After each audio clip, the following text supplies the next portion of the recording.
Dr. Eric Kelly III and a host of phenomenal speakers from all around the globe for this 7-day virtual event that you don't want to miss. The mission of the Black Business Expo is to raise scholarship money from kids all the way from high school all the way from college. The Black Business Olympics is one of the largest Black business showcases in the world. It is an opportunity for businesses and companies to showcase their businesses globally. We are going to be giving away laptops up to $5,000 away to students. Again, I'm Olivia Appleberry, the founder of 2 Cents Finance and one of the speakers for the expo. I am so excited to see you there. For more info, go to www.blackbusinessexpousa.com or call 919-308-9090 and hope to see you there.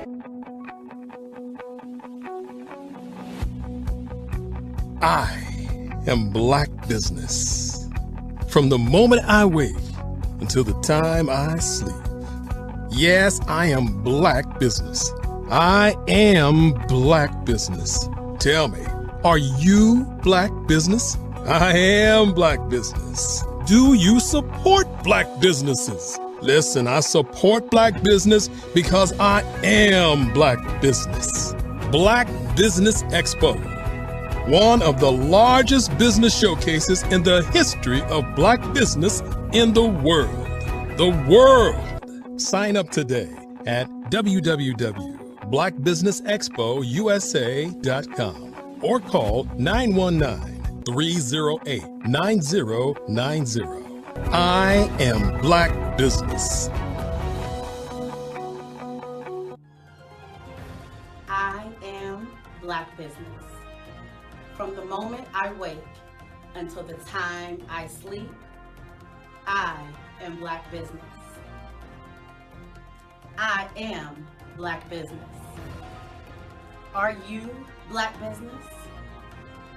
I am Black Business. Do you support Black businesses?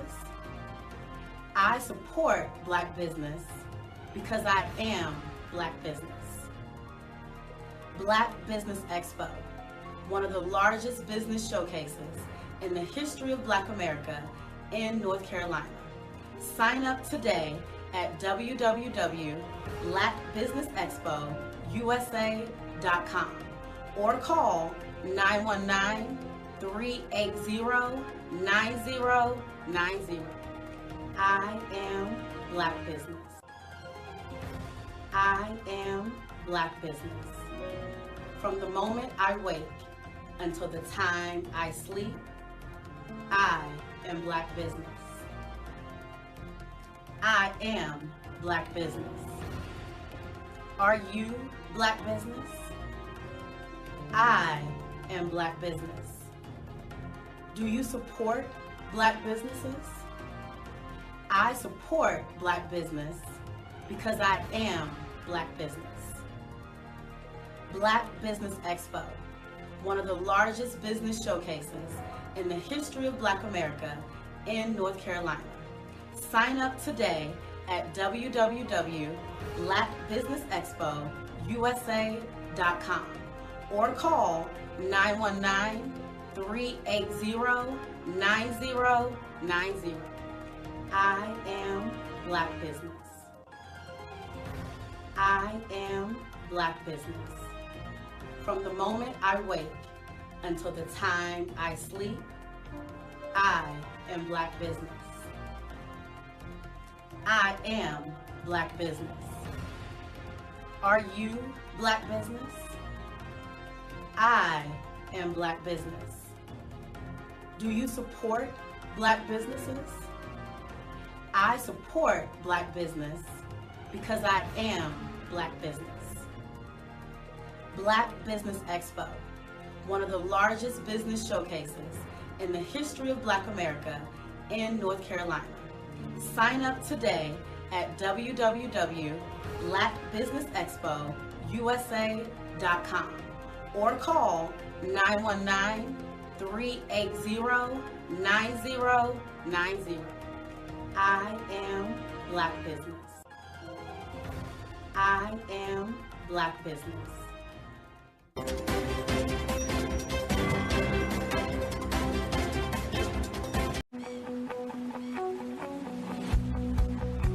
I am Black business. From the moment I wake until the time I sleep. Yes, I am Black business. I am Black business.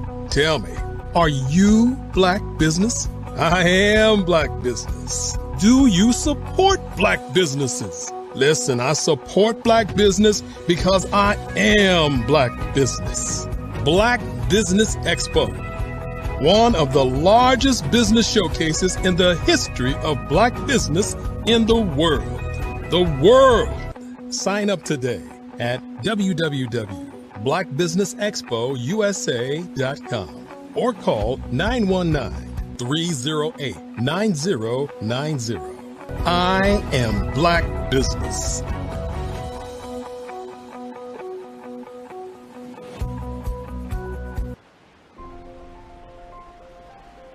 What if you could build your own city?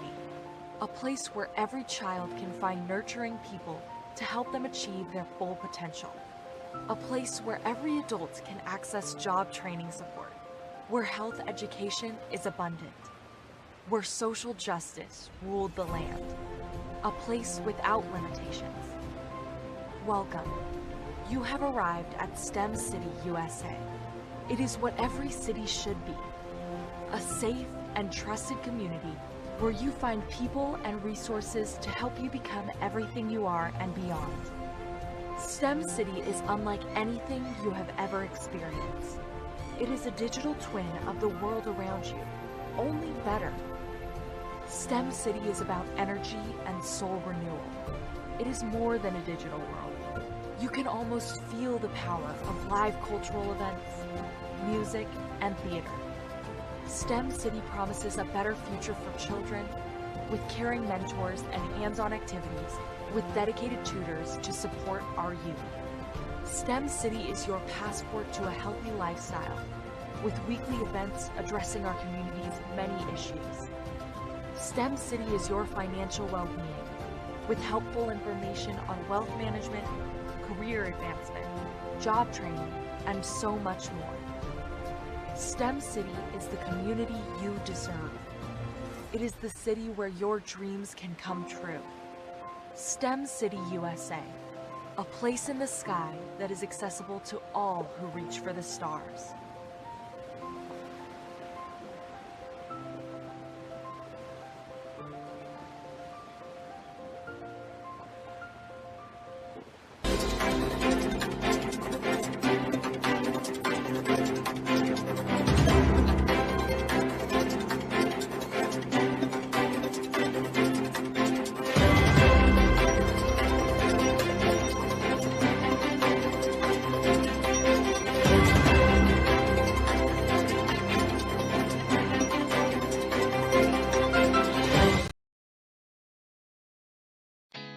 Did you know women represent just 3% of Fortune 500 CEOs and less than 15% of corporate executives at top companies worldwide? Have you wondered what the secrets are to getting into the top ranks, whether in the private or public sector? Do you want to figure out how to stop being held back in your career or passed over for promotion? Then you're in the right place. Hi, I'm Dr. Madeline Ann Lewis, President and CEO of the Executive Women's Success Institute. I have decades of experience in the military, the federal government, and corporate America, and my mission is to help women succeed and tap into their full potential.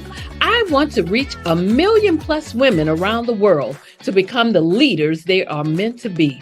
So if you want to move into a management or executive level position, or maybe you are a female veteran transitioning out of the military into business entrepreneurship, then reach out to the Executive Women's Success Institute at 301-693-3284. Let us get you on the fast track to success.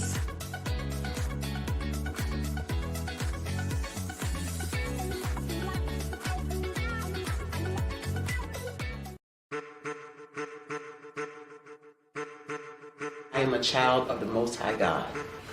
He has gifted me in ways that I could not even imagine and didn't know.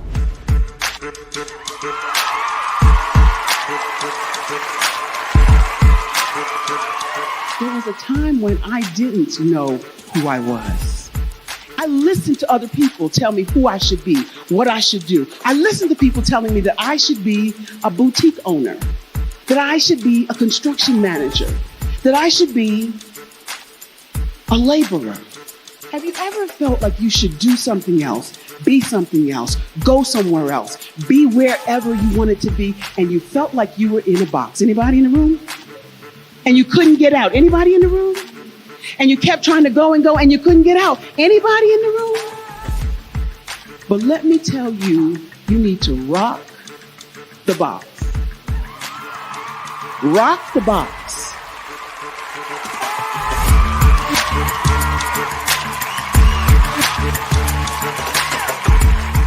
I am engaging, inspiring, and empowering.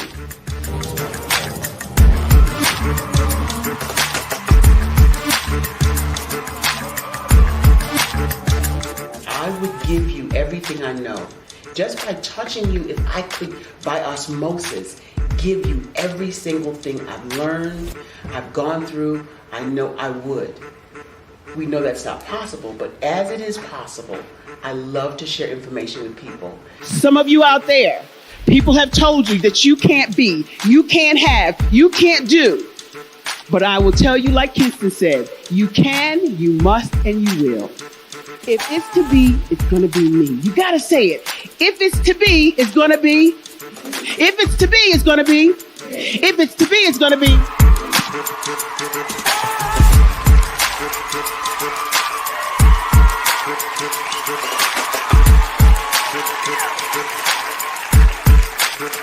Barbara is because she believed what her mama said about her and not what other people told her. Every day you wake up, when you're in a situation, it's your choice whether it's an advantage or the disadvantage. She gained her confidence and her life, and now she is a testimony. If I can help you elevate yourself, then I feel like I'm elevating my own self as well. What you know and I know together can change the world.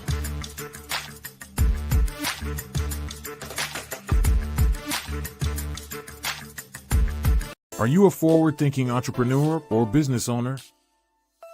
The world is changing faster than ever, and it's time to pivot and adapt to the future. Hello LLC is here to help you do just that. Hello stands for helping enterprises leverage leading-edge optimizations. Our innovative solutions can streamline operations, reduce overhead costs, and give you a competitive edge in a market projected to reach $5 trillion by 2030. By pivoting to the metaverse, businesses can tap into a rapidly growing market that is projected to be a significant part of daily life for 25% of Americans by 2026. As a full digital metaverse agency, the Hello LLC can help you create custom solutions to streamline operations, increase productivity, reduce costs, and drive brand recognition. Why should you pivot to the metaverse with the Hello LLC? By leveraging cutting-edge technology, you can provide immersive experiences for your customers, expand your global reach, and unlock new revenue streams. Contact us today to make the pivot.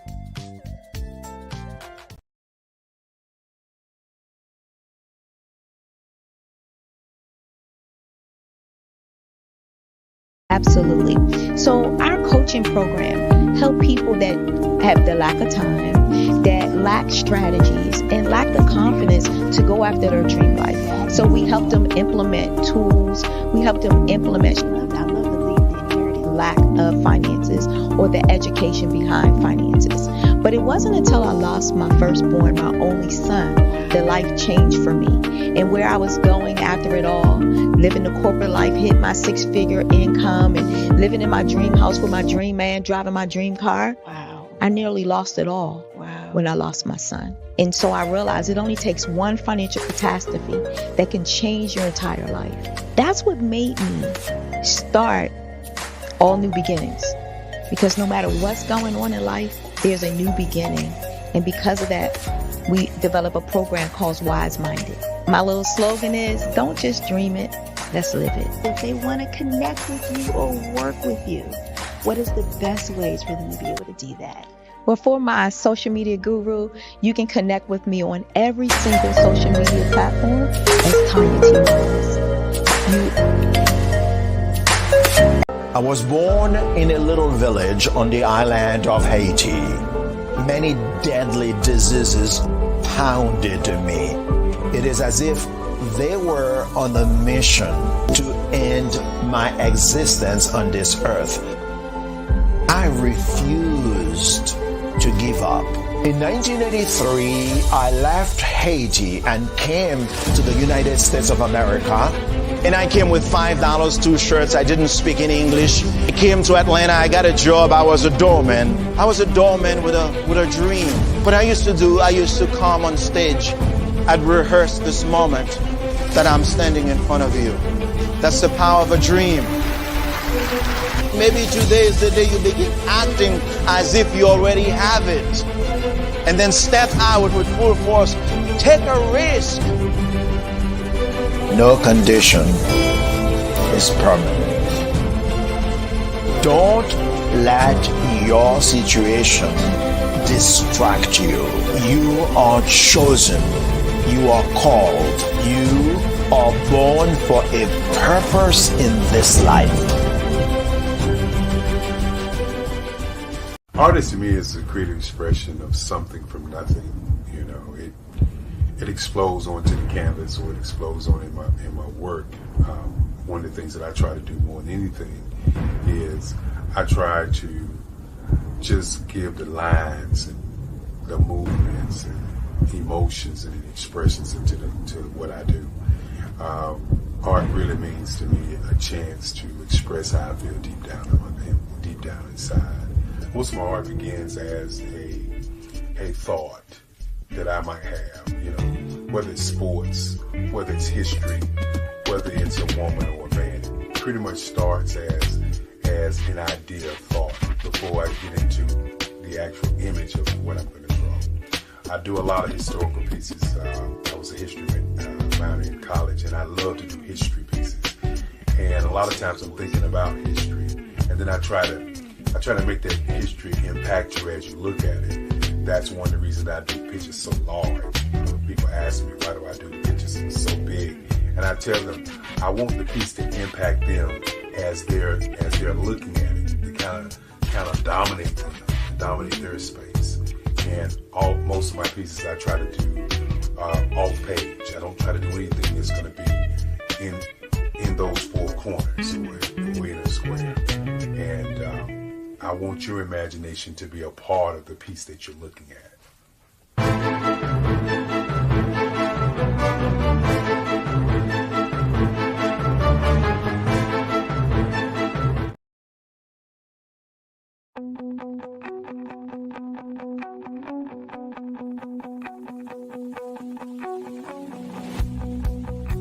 I am Black Business. From the moment I wake until the time I sleep. Yes, I am Black Business. I am Black Business. Tell me, are you Black Business? I am Black business. Do you support Black businesses? Listen, I support Black business because I am Black business. Black Business Expo, one of the largest business showcases in the history of Black business in the world. The world! Sign up today at www.blackbusinessexpousa.com or call 919-308-9090. I am Black business.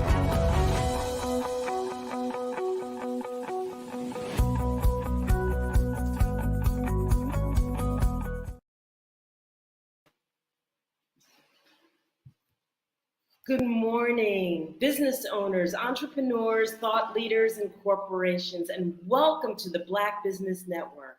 My name is Dr. Enolia Foti, and I am the CEO of Enolia LLC, the Director of Operations and Development, and the CEO of Expressions of Humanity Foundation.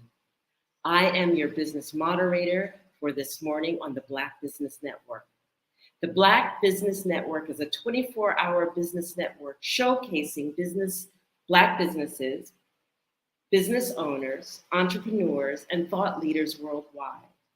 We have speakers from North Carolina, London, Singapore, Africa, which is where I am hailing you right now from, Japan, and cities all over the United States.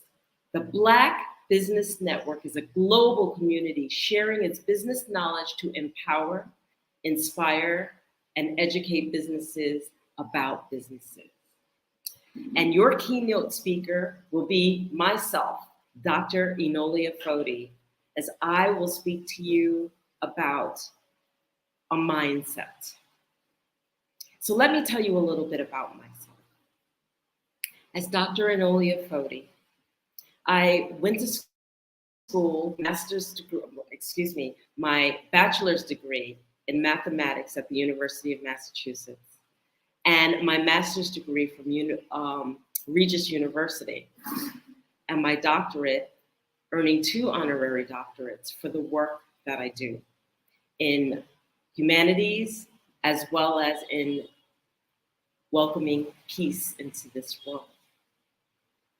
So I'm here to talk to you a little bit today about a mindset that I called Empower, Achieve, Succeed through Self-Mastery. But I'm going to do it on the premise of a basic statement. It's a statement that I love to encompass and I love to make people aware of. Dream a beautiful dream or you will be dreamt. What does that mean? If you do not hold a vision for yourself that life becomes a walk to, you live your life doing what people perceive what they think you should be doing. I'm going to say that again. If you do not hold a vision for yourself, then you end up living your life the way people perceive that you should be living it. And I want you to take a moment to really, really think about this, because we all go on a journey. We're born, obviously. We go through what is standard education for those of us who are lucky enough to be able to participate in it. We get shaped and cultivated by the surroundings that we enter into. So whether that is primary, secondary school, high school, or whether you're not fortunate enough to get that, the cultural surroundings have an impact on your life. Some of us encounter traumas. Some of us have to navigate through abuse, difficulties, challenges all throughout the beginning of our life. These aspects, these traumas, these things shape our lives. They come from a place where we encounter and we survive it, and it does one of two things. It makes us stronger, or it makes us withdraw. So what happens after this trauma? or what happens no matter what takes place in your life. You're expected to make decisions based on what's going to impact you for the rest of your life. How are you going to live? How do you choose to live? What do you choose to do as you live? You are recommended by your friends, your family. Oh, you're really good at this. I think you should do this. You're really good at that. I think you should do that. Or you're told by your family, you will do this, or you will follow in my footsteps because I do this. It earns a living, and therefore you will do this. A couple of dynamics is taking place there. One, nobody has addressed the fact that you had trauma, that you faced challenges that may not have necessarily played and turned around as a strength in your life. If that foundation isn't addressed, it is not solid. So there you are, regardless of what has taken place in your life, expected to build a house. To build a house, no matter what the foundation looks like. It may be cracked, it may be sand, but it's expected that you're going to build this house. And then how are you going to build that house? Is it of your own volition and of your own choice and of your own choosing? And how is that how you chose, how was it shaped? All these things play a factor in our dreams, in our vision that we hold for ourselves. And then to top that off, we're expected to do this at an early stage in life. Somewhere between the age of 18 and 30, we are expected to dictate what's going to take place the rest of our lives. How do we choose to live? How do we choose to navigate through life? How wide do we cast our net? Our preparation is that which we've grown up in. Some of us fully prepared, some of us not prepared at all. All these things, and we're supposed to hold a vision for ourselves. And then as we progress older, what takes place? The pain factors of that which we've encountered in the early stages of life might engage and play a factor in our thinking. We come up against our own fears, our own worries, our own judgments. We can't get past certain challenges because of our own judgments or the judgments of others. Or we simply are fulfilling the life of that we were told to do, and we're not happy. Where my work addresses is at the foundational level. If you are one of those people that hits these stages of 40 and 50 years old, and you go, how did I get here? I want to change my vocation. I'm not happy. Or maybe you have connected, found a partner in life, thought that you were set for the rest of your life, and then your partner decides to leave, decides that they no longer want to participate in the life that you've chosen to commit to. All these factors play a role, and it's not the fact that they happen, but it's the fact that we need to step back, take a breath, and address them. We need to address the factors that impact us and have a lifelong mark that can be left within our life. So, in this regard, we take pause. We take pause and we decide that we are going to address that which challenges us. Many people get to the stage and go, how do I take back my power? How do I make a transition midlife when I've gone along this way for so long and I don't know any other way except to practice and factor in that life is supposed to be this journey that I've chosen. How do I switch paths? The answers do not reside outside of yourself. The answers reside within you. For it is inside how you choose to, number one, draw from your strengths and your own courageousness. Understand your value. and understand what it is that you bring to the table.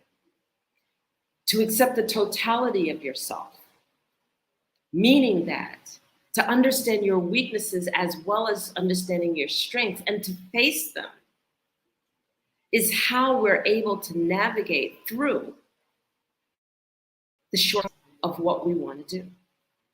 It's how we're able to navigate through the walls and the blocks that we ourselves sometimes put up.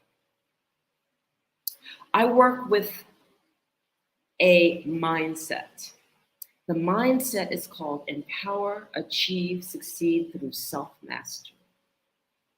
And what it teaches is it teaches how to walk through life consciously without reacting to everything that engages us. It teaches how to observe and be the observer of your own life. And why would you want to do that? Because it is exhausting to react to every moment. If we are reacting to every engagement that takes place with us, if we are reacting to every relationship that takes place with us, if we are reacting to every challenge that engages us, we're exhausted because you're reacting every single way that you look. You need to take a breath. You need to take pause. You need to reflect inward and understand that what it is that you bring to the table is of value.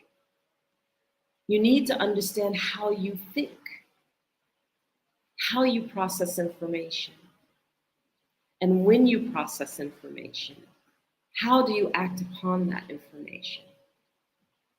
To know thyself, to truly understand how we choose to participate in life, how we choose to move through life, how we choose to navigate through life, where our shortcomings are most likely to show up because we're aware of our weaknesses and we're aware of our shortcomings, is our strength.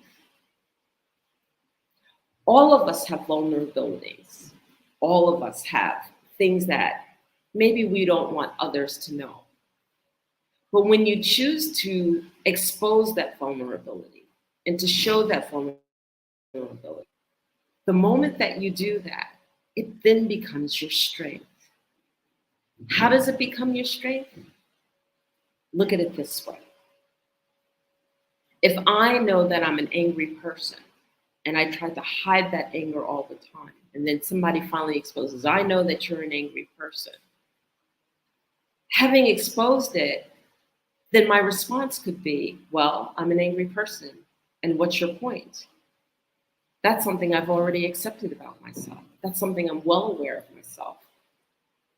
It becomes the tower of strength that we can walk on versus something to hide and feel ashamed of and feel guilty about. If you really think about what shame and guilt bring to the table, shame and guilt bring a manipulation to an outcome. I'm going to say that again. Shame and guilt bring a manipulation to an outcome. When you are shamed by someone, or when you feel guilty by someone, there is a particular outcome that they want you to have. Whether it is resulting in getting something done for them, whether it is resulting in pushing you to do something that you didn't want to do. They shame you into it, or they manipulate you into it by making you feel guilty. And then that actually holds for ourselves. We shame and guilt ourselves, feeling shame and feeling guilt to get an outcome that we really don't internally desire. But we justify it. We justify the outcome by our own shame and our own guilt. Well, I have to do it, otherwise I'm going to feel ashamed. Well, I have to do it, otherwise I'm going to feel guilty. And the key thing is, no, you don't. No, you don't. When we take the time to notice how we think and notice the totality of ourselves, we also take the time to notice What part of ourselves is leading our lives when we want to feel ashamed or guilty about something? What does that mean? We all have different parts of us, different parts of our personalities that lead at different times. When I'm in my most courageous self, maybe I'm at the top of my athletic peak. Maybe I have just resolved a problem that was so challenging and it took me hours, days, weeks to figure out. But that courageous part of myself, that part of myself that's confident, that confident person has risen to the occasion and has led the way to figure it out because it was determined. That aspect of my personality was determined to figure it out. But that is not the same aspect that leads, that brings you down the shame or guilt path. Oh, I feel ashamed. Oh, I feel guilty. That is not your courageous person feeling that way. That is a different part that leads that. And to understand and to notice that that is taking place within you. Notice that when you are having troubles and trials and challenges in your life, what aspect is leading you is to also understand the totality of self. All these pieces are building blocks. They are the starting blocks of understanding how to walk through life consciously, how to understand and how to engage the fact that the way that we notice our behaviors, the way that we notice what aspect of personality is leading ourselves, then helps us to navigate from a point of strength, from a point of knowing, from a point of observing versus reacting. Have you ever engaged someone who reacts at every single thing that you say? So much so that you get to a point where you don't even want to speak with them because you don't want to deal with the reaction. The reaction's always over the top. Oh my God, how could you say that to me? Oh my God, I can't believe you did that. Oh my God, what do you mean you did this, this, and this? And they immediately go to anger. Yes, we are emotional bodies. And yes, we are going to have some type of reaction, but our emotional body does not have to lead every moment of the way. And if you find yourself as one of those people that is reacting to every single thing that is taking place in their life, then you must learn that your emotional body does not have to take the lead at all times. Why is that, and why is this important? The emotional body loves to create stories, and it especially loves to create stories in silence. What does that mean? Let me break that down for you. If I were to a friend and I expected that friend to show up and that friend did not show up, and it was 8 hours later that before the friend communicated with me, the stories that I fill in during the silence of them supposing to show up until they actually communicated are what I react to. So if I fill in that 8 hours with various stories of, well, they must not have liked me. Well, they must have had a second thought. Oh, maybe something happened to them. I fill it in with stories instead of just being patient and waiting for the information to unveil itself. Then I am reacting and creating stories with that emotional body. I might go through a roller coaster of emotions because there was an 8-hour gap between the person showing up and then finding out what actually took place in the communication. And if I'm going on an emotional, filling in the gap, guess what? By the time that person communicates to me, then my emotional body is responding to the story I've already created in my head. The anger or the emotional body is also responding to the person before I even hear the information of what took place. Or if I hear the information that takes place, the emotional body has little compassion for it because it's already created a story. All these pieces are factors of the foundation of how we work and how we navigate through life, how we navigate to that vision, dream a beautiful dream. How can you get to your vision that you hold for yourself if you're in a constant state of emotional distraction? If you're in a constant state of creating stories of what you can and cannot do?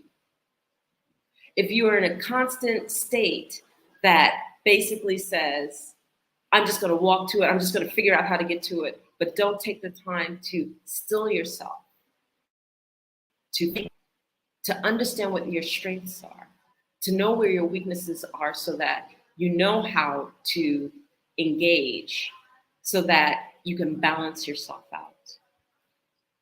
All of these components are actually part of the foundation that we stand on in order to build a solid framework to get to our dreams. The other piece of this is whether we are making those decisions from our ego or whether we are making those decisions from our heart.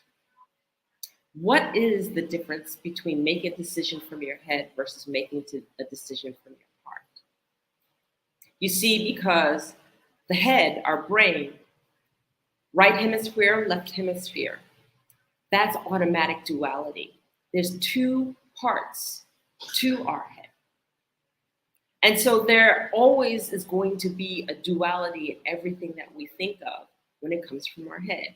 Hot, cold, good, bad, right, wrong, black, white. It always takes place. But the heart is not duality. If you were to physically look at the heart in its entirety, and I actually challenge you to go look on YouTube and look up the muscle of the heart, you will find that the heart is one muscle. It is not two muscles placed together like right hemisphere and left hemisphere, but one single muscle folded and knotted. And we recognize it like this for the 4 chambers that it holds. But if you were to unknot it, it is a single muscle. And in that single muscle, there is no duality. When we think from our heart muscle tends to make us want to grow past the boundaries that we place for ourselves. The heart tends to make us want to challenge ourselves into new things. The heart muscle makes us want to do more than what we're doing now. It wants to reach. It wants to grow. It welcomes initiatives. It welcomes information. It welcomes a new way. And it is the brain, the ego, that creates the duality of, well, how can I do that? How can you do that without money? How can you do that and you don't have the resources? It always brings the positive and the negative along with it. When we have a heart's calling, we get a desire to do something. We get a desire to go to that vision. We get a calling to be something. We get a calling to be someone specific. We know what we want to do unquestionably. As soon as that question comes in, you're in your head. Well, I don't know how to do this. I can't do it. I don't have the money. I don't have the resources. I don't have the support system. And if I don't have those things, I can't do it. And we make excuses. And as soon as we realize that those excuses are taking place, you know that you're in your head. So understanding all of this, we're still building on that foundation. That foundation also encompasses some of the most basic things that we have, that we engage with every day. One being the power of our voice. The power of our voice. Every word we think, every thought that engages, every thought that is uttered out of our mouths is significant. There is a frequency that takes place, and it's powerful because that frequency is the motivator and the inspiration that moves you and navigates you forward. And if that frequency and that thought is negative, you find yourself circling. You find yourself spinning. You find yourself going nowhere fast because you sabotage yourself before you can ever get started. The same thing goes with fear. How we choose to define fear, how we look at fear, how we rise to the occasion to accept the challenge of what we are afraid of, to move past the fear, impacts our lives, impacts you ever getting to that vision. And then next, we have judgment. Judgment might be even more powerful than the fear, even though judgment comes from fear. Why? Because judgment is projected onto us from others, as well as the fact that we judge ourselves. Do you judge so much that you've halted exactly where you are? Do you judge so much that it doesn't afford you the opportunity to engage? Think about that. Judgment has an impact. Do we give away our power by accepting the judgments of others? And when we're told, no, you can't do that, or no, you're not capable of doing that, do we accept it as our truth and stand in that judgment of others? I believe that that's being dreamt. Dream a beautiful dream or you will be dreamt. You're being dreamt. You're being told what you can and cannot do. And you accept it as your truth. And therefore, you don't move forward. Your limited beliefs.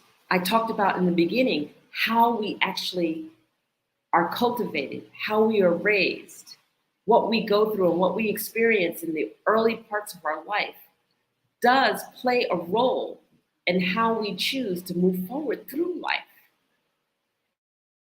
Your belief system halting you from executing and doing and being the person that you could be or the best version of yourself. And next, we have forgiveness. Do you forgive yourself? Sometimes we go through traumas and we go through changes, but then we let that pain that took place at those moments, at those times, dictate how we view life the rest of our lives. So are you looking through the glass of pain and judgment and fear and limited belief? Or are you able to forgive yourself and actually lay those aside so that you can navigate through life on a solid foundation? What is it that holds you? How do you perceive power? Power isn't about power over someone. Power is about standing your truth and holding that vision and then being powerful enough by valuing self, understanding your self-worth, and finding the courageous aspect of your personality to navigate to that vision, no matter what anyone believes and what anyone thinks. That is power. Power is not, and I repeat, not how we belittle, demean, and step on others in order to make ourselves perceivably strong. And then I think standing in your power, not I think, I know standing in your power, is to take the culmination of all of these pieces and to be able to navigate our way through life as the best version of ourselves, as a kind, intelligent person with integrity, heartfelt, heart-led. so that we can execute that which we know we want to do. These are the mechanisms of empower, achieve, succeed through self-mastery.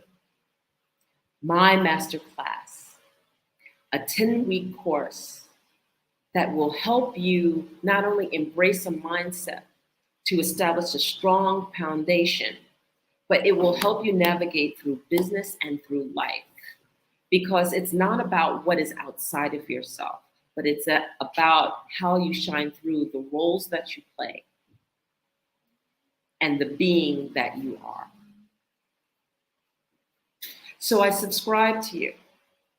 If you are interested in this coursework, in this mindset, please take a look at my website at www.enolia.live or reach out to me at info@enolia.live. And take the time to really step back and take a look in that mirror and understand that when you can look in the mirror and totally love and accept and embrace the totality of who you are, with your strengths, with your weaknesses, with your shortcomings, with your grandeur, then you are ready to establish and have that strong foundation that can be built on. Let me help you navigate your way through. No matter what age you're at, no matter where you are in life, no matter what you are going through, you can build a strong foundation. You can build that which allows you to dream a beautiful dream so that you will never, ever, ever be dreamt. I want to thank you for the opportunity for speaking with me.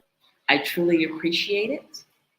And now that I have done that, I would like to bring you a little bit about the Black Business Network. The Black Business Expo's mission is to raise funds for high school seniors going to college or K through 12 entrepreneurs. This expo is a fundraiser for students. You may go to www.blackbusinessexpo.com to donate to the scholarship fund or use the Cash App that's on the screen below and say $BBX USA. Our goal is to give laptops up to $5,000 to 10 students. Students can register online at www.blackbusinessexpo.com. Every dollar counts. So we want to remind you to donate to the scholarship fund. We want to thank our Black Business USA sponsors for August 2023. NC 100, Moody Capital Partners, Suede Soul, 5-Star BDM Media, Lotus Ritchie Coaching and Training, Carolina, Virginia Minority Supplier Development Council, Step Management, Hello LLC, BHS and Associates, Margie McLean Foundation Incorporated, Genius is Common, Earth Essentials, Mullane Cheney Global, Executive Women's Success Institute, The Quality Coaching Company, Superwomen Business Services, Creative Force Studios, Lee Entertainment, Artistic App Design, and Black Business Expo USA. And I want to leave you with this. Genius is common, and I will see you on the other side. Over the past few years, we've seen the growth of existing and new initiatives focused on financial inclusion, building global networks, and reducing the wealth gap in response to the idea there's not enough seats at the table. whether their outcomes are to increase the representation of Black executives on corporate boards, ensure an inclusive global economy, or to create new U.S. African commercial pathways. The strategies are often carried out by separate programs. The question is, should they be? With the continent of Africa being home to more than half of the world's fastest growing economies, the youngest workforce, over 400 companies generating more than $1 billion annually, 700 generating more than $500 million annually that are poised for growth, and being the destination of nearly $5 billion in venture capital in 2021. Diversifying U.S. and Africa commercial engagement by building bridges between African businesses and their U.S. diaspora should begin being seen as mutually beneficial. From helping to reduce Africa's enormous capital gap to catalyzing two-way trade opportunities, the COVID-19 global pandemic hopefully has taught us that global challenges and opportunities are more interconnected than we thought. During the pandemic, African companies like Unicorn Flutterwave, insurance provider Reliance Health, ride-hailing app Yasir, and 54Gene, the continent's first bank of DNA on people of African descent, proved that when African companies have access to networks, capital, and information, they grow big, grow fast, and create solutions that are valuable to the world. This is why Be Direct was created. We are the first U.S.-based but African-centric board preparedness and board search company designed to connect U.S. Black talent and corporations to African businesses. Unique and fundamental to Be Direct's success is our process of helping board candidates adapt their experience and networks to an African context before they're connected to high-growth companies that are looking to locally and globally scale. From our focus groups with African business execs and government leaders, we don't ignore the sentiment that business is easy, but people are hard. Having a pool of board candidates with hard-to-access networks and extensive experience across the business life cycle, including successfully raising capital, is table stakes for an initiative like this. So yes, we have that. But corporate or entrepreneurial success in the U.S. does not guarantee success in Africa. Developed alongside industry partners on the continent, our training program, Be Direct Prep, is designed to transpose their experience to create cultural comfort, understanding, and a commitment to helping businesses in Africa scale. Our board governance sessions are African, continental, and country-specific, integrated with cultural awareness and dexterity training, masterclasses led by African industry execs, and mentoring and coaching from African continental-based facilitators. But even more unique to Be Direct Prep, we cap off our training program with an immersion trip to help candidates that have not been to Africa before see and feel Africa's complexity and opportunity from African soil. We all know traditional network-based board placement has historically left a lot of us out of ever really being in the paid board pipeline. Our strategy supports the work of many great organizations that are successfully filling seats at U.S. board tables by creating more tables for those that are still left on the sideline. It's time to start seeing the role and value of U.S. Black talent and businesses on the continent of Africa differently. Old perceptions and habits limit economic inclusion. Let's transition Black talent and the African businesses they will support from the periphery of the global economy to its core. Living in a global lockdown, we all know now how fast local and global economies can change, and see the value of having businesses that hire, strengthen local value chains, and even grow globally. Status quo in any form holds back progress. We must democratize U.S.-Africa commercial engagement by socially and economically connecting cultures that have long been disconnected. It's time for Africa's U.S. diaspora to redefine their global value by helping African businesses scale continentally and globally.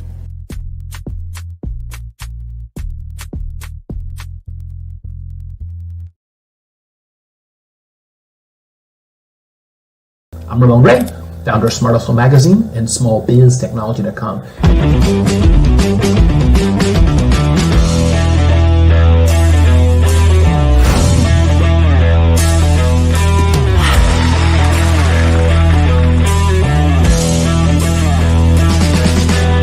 You're here today to celebrate small business success. Stand up on your feet.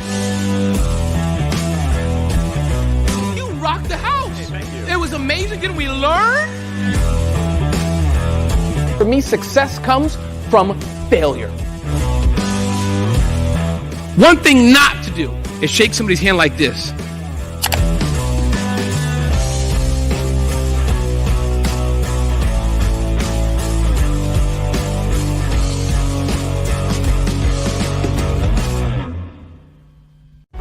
Cash flow, 5, 10, 10, 75. I use the cash flow app to keep track of my charities.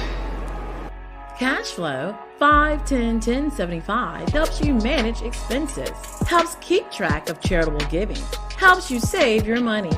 Cashflow 5-10-10-75. Download it today.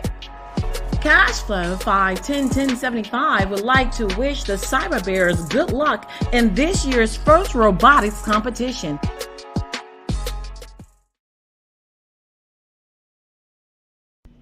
Why do I do what I do? You know, my life coach asked me that a few years ago. And she said, Tony, what's your why? And I told her, and she said, girl, you've already accomplished that. Perhaps you need a new why. Hi, Tony Harris, Amy Hoydu with Say It Said Marketing, one of your students. And just wanted to say thank you, Tony Harris, for spending so much time with me and giving me that boost in my business that I so drastically needed.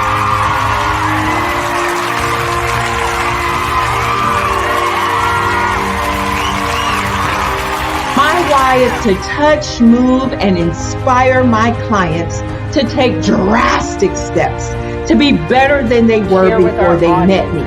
I'm a resource. I'm a connector. I want to help people build deeper relationships that are beneficial to their life and business. That's what I do best. So, first thing you got to do is show up. And speaking is a way to magnetically attract your ideal client to you. How many of you use social media that way? Absolutely, and this is how you look to the world.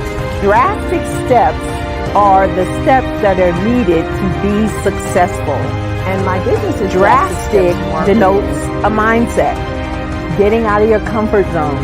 Doing something that you don't necessarily feel comfortable doing, want to do, but you know it's a necessary step to be successful in your business. I get the most satisfaction when I see my connections flourishing into relationships long after I am gone. Hi, my name is Jasmine Augustine with Media Jasmine, and I've joined several networking and referral groups in the area.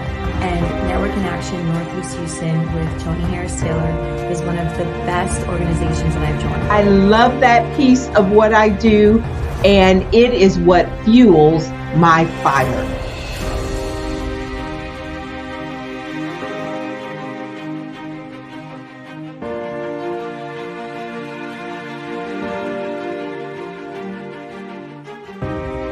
My name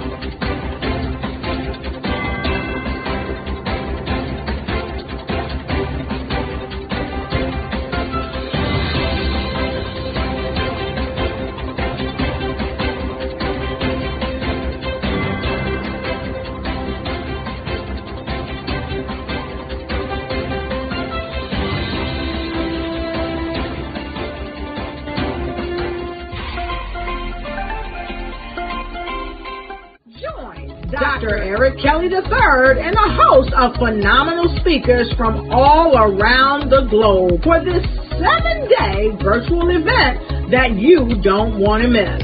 The mission of the Black Business Expo is to raise scholarship money from kids all the way from high school, all the way from college. The Black Business Olympics is one of the largest Black business showcases in the world. It is an opportunity for businesses and companies to showcase their businesses globally. We are going to be giving away laptops up to $5,000 away to students. Again, I'm Olivia Appleberry, the founder of 2 Cents Finance and one of the speakers for the expo. I am so excited to see you there. For more info, go to www.blackbusinessexpousa.com or call 919-308-9090 and hope to see you there. I am Black Business. From the moment I wake until the time I sleep. Yes, I am Black Business. I am Black Business. Tell me, are you Black Business? I am Black Business. Do you support Black businesses? Listen, I support Black business because I am Black Business. Black Business Expo, one of the largest business showcases in the history of Black business in the world. The world! Sign up today at www.blackbusinessexpousa.com or call 919-308-9090. I am Black Business.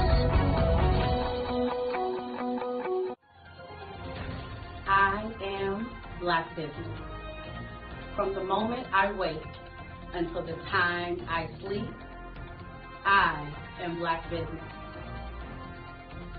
I am Black Business. Are you Black Business? I am Black Business. Do you support Black businesses? I support Black business because I am Black business. Black Business Expo, one of the largest business showcases in the history of Black America in North Carolina.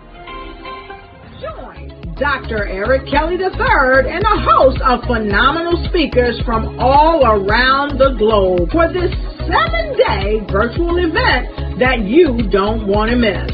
The mission of the Black Business Expo is to raise scholarship money from kids all the way from high school all the way from college. The Black Business Olympics is one of the largest Black business showcases in the world. It is an opportunity for businesses and companies to showcase their businesses globally. We are going to be giving away laptops up to $5,000 away to students.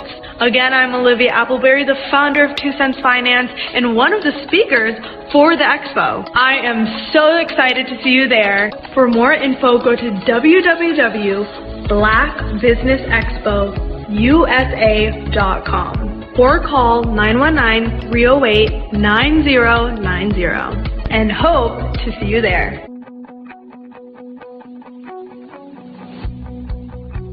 I am Black Business. From the moment I wake until the time I sleep. Yes, I am Black Business. I am Black Business. Tell me, are you Black Business? I am Black Business. Do you support Black businesses? Listen, I support Black business because I am Black Business. Black Business Expo, one of the largest business showcases in the history of Black business in the world.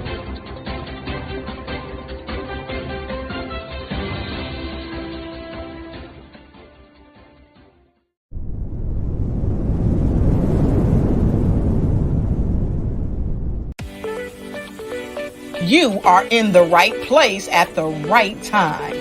The Black Business Network opens again for its Black Business Olympics, a 24/7 broadcast on business, strategies, global branding, social media marketing, finance, advertisement, and much, much more.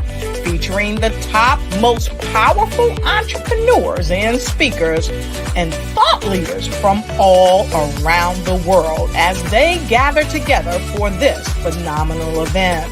Join the Black Business Network streaming live into the metaverse, STEM City, USA, Black Multiverse, Pod TV, Roku, Hulu, iHeartRadio, Apple TV, YouTube, TikTok, Instagram, Google Podcasts, Facebook, LinkedIn, IBM TV, Spotify, and Twitch. Tune in today and be a part of this amazing movement. The Black Business Olympics welcomes you.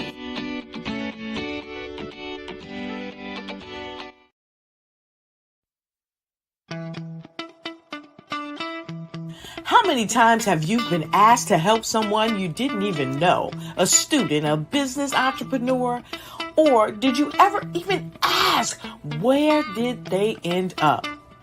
That business, that friend, that entrepreneur. Well, just maybe they ended up in a gang, bankrupt, homeless, or worse, dead. Maybe they turned to crime, drugs, and alcohol. Did you ever wonder? Did you destroy their dream, or was your life always so easy? At the Black Business Olympics, we started a movement to help students complete. Give them hope and foster success. Help them to leave their dreams of providing laptops, computers, and up to $5,000 in scholarship funds. Today, we ask you to help a student, a business owner, or an entrepreneur to realize their dream by sponsoring them, supporting them, and buying from them. Consider this. With $1.6 trillion in our Black community, we only ask for a small donation for our students, our businesses, and our entrepreneurs. And you can change a life today. So I ask you, what are you going to do? Sit on the sideline and watch our students in high school be losers, miss out on their dream from lack of resources? Or are you going to donate to the movement and change their future and yours as well? Give us a call today at 919-308-9090. Change their life by investing with action to the Black Business Olympic Fund. The Black Business Olympics, one of the largest business showcases of Black business in the history of the world.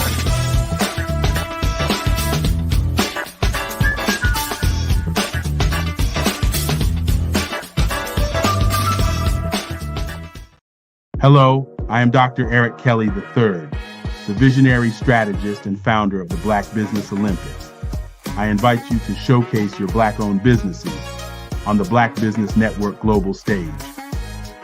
The Black Business Olympics is a global Black Business Network platform that propels Black-owned businesses into the international spotlight. By showcasing your business on the Black Business Olympics platform, you can reach a worldwide audience of potential customers, partners, and investors. You can also establish yourself as a thought leader, an expert in your field, attract lucrative partnerships, and more speaking engagements. In addition, the Black Business Olympics platform provides a valuable opportunity to connect and collaborate with like-minded entrepreneurs and business professionals from around the world. This can lead to new business opportunities, ideas, and relationships. Finally, by sharing your story and expertise on the Black Business Olympics platform, you can inspire and empower others. This is a powerful way to make a positive impact on the world and leave a lasting legacy. If you are a Black-owned business owner, I encourage you to seize the opportunity to showcase your business on the Black Business Olympics platform. It is a once-in-a-lifetime opportunity to make an indelible mark on the world. Be one of the 1,000 visionary entrepreneurs who are changing students' lives, shaping industries, and leaving an unforgettable legacy for their families. Unleash your voice on our global stage and watch your business thrive. Black Business Olympics is one of the largest Black business showcases in the history of Black business in the world. Yes, the entire world. Just give me a call today at 919-308-9090.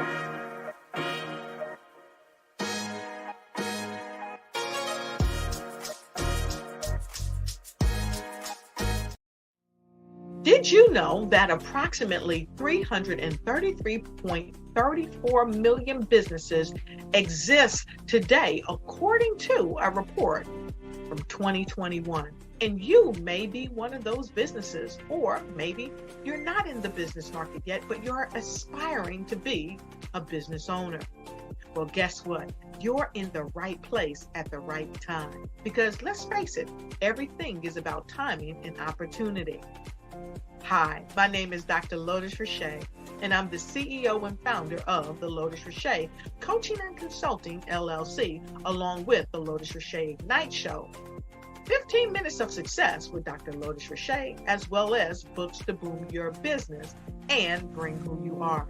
And today, I want to bring this amazing message to you about the Black Business Network and the Black Business Olympics.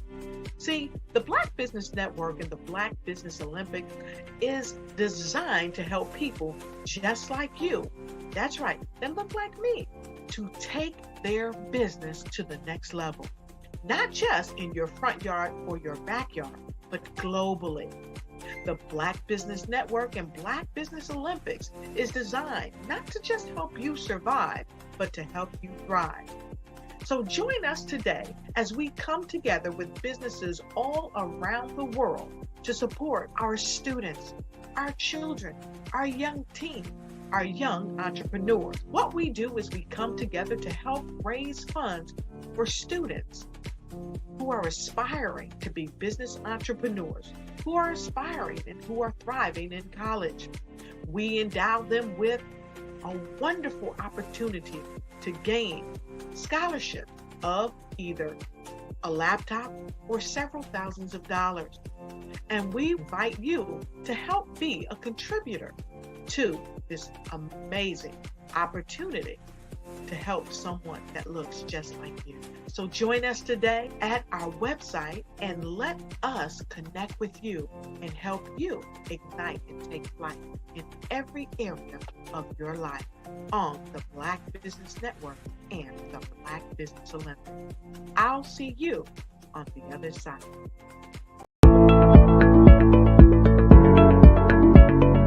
Prepare for what's coming and dominate in economic winter.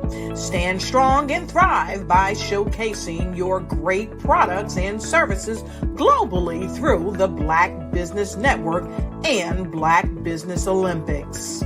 The Black Business Network has showcased over 2,000 companies with over $7 billion in sales each year. Over 10 million attendees have viewed the rebroadcast each month. Through the Black Business Olympics, unique styles of business training and mentoring are turning students into business owners and entrepreneurial warriors who will dominate in any economy. Gain the ultimate advantage of the Black Business Olympics, 7 days of unbelievable topics and speakers speaking around the globe.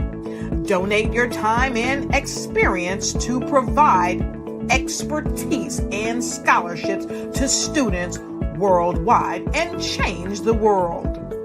Now, more than ever, new insights, tools, strategies, and capabilities are needed. This is your chance for a major presentation to the world. Fill out the form and join the more than 2,000 speakers who have presented to over 200 countries. Join the Black Business Network streaming live into the Metaverse, STEM City, Black Multiverse Enterprises, Hulu, Amazon, YouTube, iHeartRadio, Apple, Facebook, LinkedIn, Pod TV, IBM TV, Spotify, and Google Podcasts. Sign up today. Spaces are limited, and we will see you there.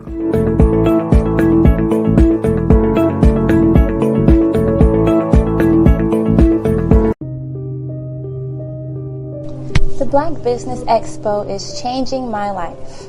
This year, they are giving away laptops and even $5,000 in cash to students just like me.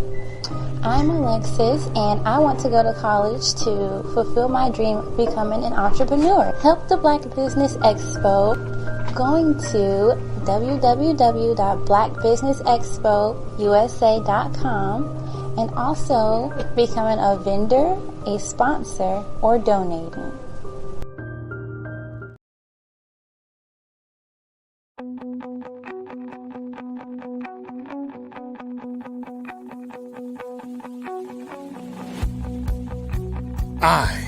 am Black business. From the moment I wake until the time I sleep. Yes, I am Black business. I am Black business. Tell me, are you Black business? I am Black business. Do you support Black businesses? Listen, I support Black business because I am Black business. Black Business Expo, one of the largest business showcases in the history of Black business in the world. The world! Sign up today at www.blackbusinessexpousa.com or call 919-308-9090. I am Black business.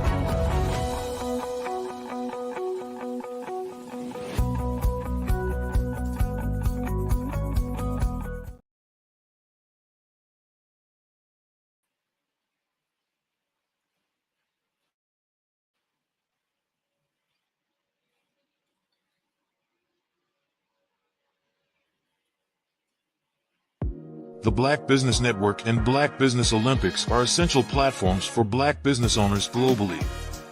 They provide the tools and support you need to succeed in today's competitive marketplace. Join us today as we collaborate together with businesses from around the world to support our children, students, and young future entrepreneurs, Black businesses and corporations. We raise funds for students going to college and young entrepreneurs who are aspiring to be business owners, and we invite you to be a contributor today. Visit the website www.blackbusinessexpousa.com to connect with and learn more about how the Black Business Network and Black Business Olympics can help you not only share your amazing business story to businesses, but also serve future generations. Hello, my name is David Jones, CEO and co-founder of the Hello LLC, where we help businesses build a culture, brand and experience, and leverage technology to pivot into Web3. Join the Black Business Network streaming live into Roku, Metaverse, STEM City, Black Multiverse Enterprises, Hulu, YouTube, iHeartRadio, Apple, Facebook, LinkedIn, Spotify, Twitch, and Google Podcasts. Tune in, turn on, and let's thrive.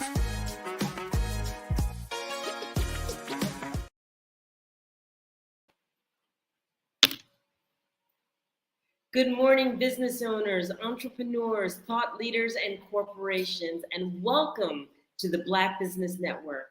My name is Dr. Enolia Foti, and I am the CEO of Enolia LLC, the Director of Operations for Vision Afrique Development, and the CEO of Expressions of Humanity Foundation. I am your business moderator for this morning, coming to you from Angola, Africa, on the Black Business Network. The Black Business Network is a 24-hour business network showcasing Black businesses, business owners, entrepreneurs, and thought leaders worldwide. We have speakers from North Carolina, London, Singapore, Africa, Japan, and cities all over the United States. The Black Business Network is a global community sharing its business knowledge to empower, inspire, and educate businesses about businesses. I'd like to present to you a fireside chat, and our guest for that fireside chat is Andrea Adams Edwards. She is a coach, a mentor, an author, a speaker, and a TV co-host. She dives into life fully through her exploration of new experiences with adventures fueled by curiosity and love. Skydiving, scuba diving, horseback riding, coasters, motorbikes, gourmandizing, big city lights, picture taking, nature views, high heel shoes are a few of her favorite things. Also, a lover of books, this avid reader is the co-founder of Keg Book Club, Keg Kids Book Club, and Keg Tweens Book Club, and a podcast called BABBLE Battle with Me. This speaker, coach, mentor, radio, and television host, Power Voice, was unleashed after receiving mentorship from Les Brown. Andrea was also mentored to Think into Results by John Tallarico and uses this experience through role modeling and self-expression to empower youths to develop speaking skills, public speaking skills, access their inner self-talk, change their mindset, and transform their lives by improving their relationship with themselves and others. Mother and Entrepreneur are some titles that this Guyanese-born multi-best-selling author owns. She advocates A21.org, whose mission is to end modern-day slavery and human trafficking. She is the founder of Adorn Me, LLC, Adorn Me Learning Institute, Global Kids Speak Oratory Club, and Caribbean Things by Adorn Me. And you can connect with her at www.linktr.ee/adornme. I welcome to our platform Andrea Adams Edwards. Thank you so much, Enolia. Oh my goodness, I really appreciate that really grand welcome. And it's just indeed an honor and a privilege to be here this morning. It's wonderful to have you here. So there is so much to delve into here. So let's start with your coaching. Coaching, mentoring, youth, adults, and spanning that horizon. Tell us a little bit about your work. Oh, most definitely. So for me, getting into coaching is something that came over, I would say, more in the recent time of my life. For me, it's because I had, like many others, had many different life experiences that really and truly that I realized that people go through stuff. And I was able to overcome certain things. And because of that, I was like, you know what? When I was walking through my journey, there are times that I felt so lonely. And because of that, I thought it would be awesome for me to be able to share with others and to be able to help others. So let me just go back a little bit on it for clarity for our listeners. As a child growing up, I was born in Guyana. I was raised in Barbados. So I'm a Caribbean girl now living in Jacksonville. And as a child, I suffered at the hand of abuse. And because of abuse, I lost my voice. The side effect that I had is that I was unable to speak up. I was unable to speak out. And even though as a young lady, I went into pageantry and even won pageants and so forth, I still was somewhat very shy. So for me, I went into adulthood, and many times there are times I should have speak up or I should have spoken up about stuff and I didn't. I found that I still had that disadvantage because I never would speak up for myself. And I knew that it's because of my experience as a child, and I understood very much so that the journey that you have as a child is so important. It's important that whatever it is that's instilled in you, that's what usually transitions to adulthood. So for me, in terms of coaching, I would have been given that opportunity to work with Les Brown. And that would have been maybe 3-4 years ago. I would say overall, everything was a journey before that. But when I really was able to gain that confidence to be able to really and truly speak up, I see that my life has really transitioned a lot. So for me, in terms of coaching, my main goal and my main focus is to leave a global footprint on the lives of youths. I want to be able to enable them with that ability to communicate and communicate first of all with themselves. Because the most important conversation that we must have before we can function is that conversation that we have with ourselves. Being able to love ourselves, accept ourselves, and to communicate a great message to ourselves. Once we're able to do that, then we can live the optimum life and have beautiful relationships with others, be able to communicate clearly with others. So that's where my coaching really lies in terms of helping the youths primarily. And even going from there and my own personal life experiences, I am now embarking on another journey where I have my eyes set on becoming a psychologist because I really and truly want not only to be able to understand the mind better, but to be able to genuinely, with the knowledge back, be able to help youths and especially women. Right, right, right. That is very, very admirable work. And one of the things I wanted to go back to, as you were saying that you were able to really teach children to communicate, what were some of the fundamental things that help you get over your own communication issues or experiences that you needed to be able to come forward as a shy child or a child that has gone through trauma? Because when we go through adversity ourselves, sometimes that adversity helps us, that vulnerability and that hurt and that pain helps us to be the strongest advocate for the child who, or the other children who might experience the same things. Like, can you talk to us a little bit about how you were able to draw from those experiences? Most definitely. For me, I'm a mom of four.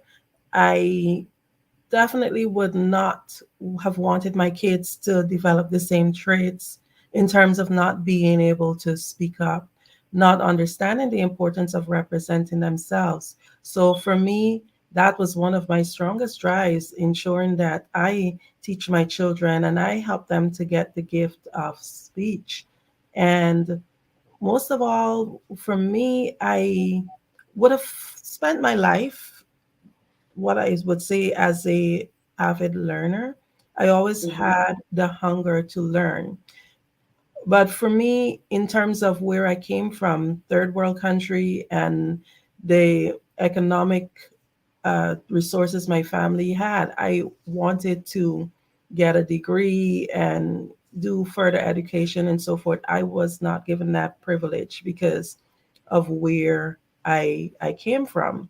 So although I wanted to learn more, I really didn't have that opportunity to go to school at that time to learn more. But what I did throughout the years from a young lady, I always did courses. So I did courses, small academic courses that would have helped, like in business, diplomas, but never got to that stage where I would have been given or being able to obtain a degree.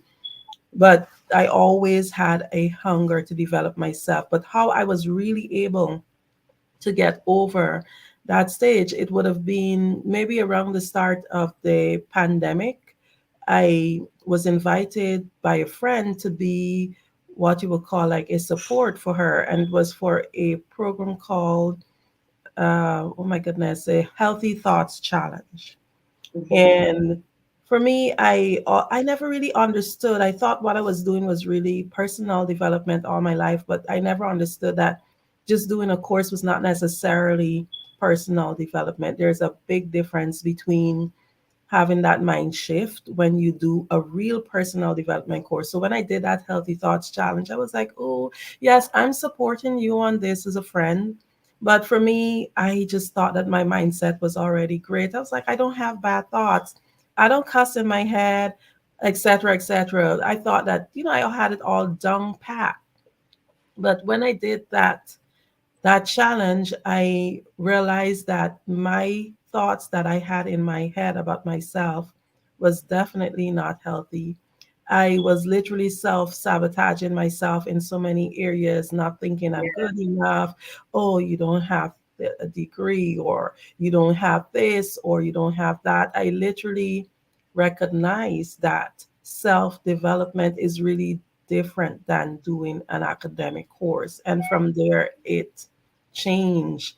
I reached out. I was able to work with Les Brown. I was able to work with John Tallarica under the Bob Proctor program, Thinking into Results. And if I tell you, it's been everything right now. It's like, I look back, it looks like I'm far way ahead from where I began in a short time, and that's because of personal development. Oh, well, you don't have to preach to the choir here because I'm a huge advocate with personal development. That's actually where I work. And again, you can't build a castle on a house of sand. You've got to take care of the traumas and the issues and everything that's there underneath. And you know what? I can envision you standing in front of those faces and those eyes. And can you just share with us, where do you begin with the youth? There you are, you're in an audience full of youth. Where do you begin and how do you engage them? Because this is really important for people to hear, that it's not the standard, academia that actually draws them in. So share with us a little bit about that. Oh, most definitely. So, as I mentioned before, I knew, for me, let me just back a little bit. When I started the personal development, I knew that everything stemmed out of what you call self love. And I say that over and over again. We have to love and accept ourselves. And the brand that I built, it's called Adorn Me. Adorn Me actually means I adorn me. You have to love yourself first. And I have even created like a Facebook group, and I have like maybe 100 and some people who listen to my meditations, my daily meditations. And it's just called I Adorn Me, the self-love, self-care space. So I understood, yes, it starts with me. So as it relates to the kids, I knew that whatever it is I'm doing, I felt that it is of a greater calling. It's not me, it's just something that's in, I'm being used as a vessel. So I knew that I had to help these kids. My program is called Global Kids Speak, and the whole idea that's been implanted in me is to leave a global footprint on the lives of youths, and not just in the USA. I have mentors. I've had a mentor from South Africa, Canada, Barbados, and we have kids from all over. So it's not just kids in the US. I just didn't want to come into my community here in Jacksonville and create a club, a brick and mortar club, and just limit it. I knew the possibilities of the internet. And for me, I wanted to reach children who might not have an opportunity. When I think of myself as a young lady, I wanted so bad to have more for myself. I wanted to, in fact, at that time when I left school, my dream was to be a pilot. And I went and I researched every means in terms of how I can do my piloting course and stuff. And my family's like, oh, we don't have the money.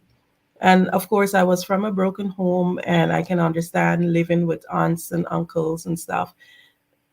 I was not their child. So there's no way they would maybe go out and borrow a loan for me to be able to go to university or whatever the case is. So there's so many different reasons behind why children sometimes don't have access to the resources. So for me, with Global Kids Speak, one of the things that I do is make sure that the price is affordable. And I think even sometimes with the pricing for the course, in some countries, that's still a lot for a parent.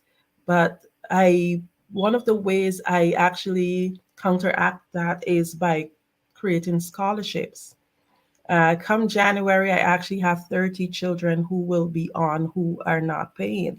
So for me, the whole idea is to really and truly help these kids, because these kids have indicated, hey, I'm interested in learning the art of public speaking.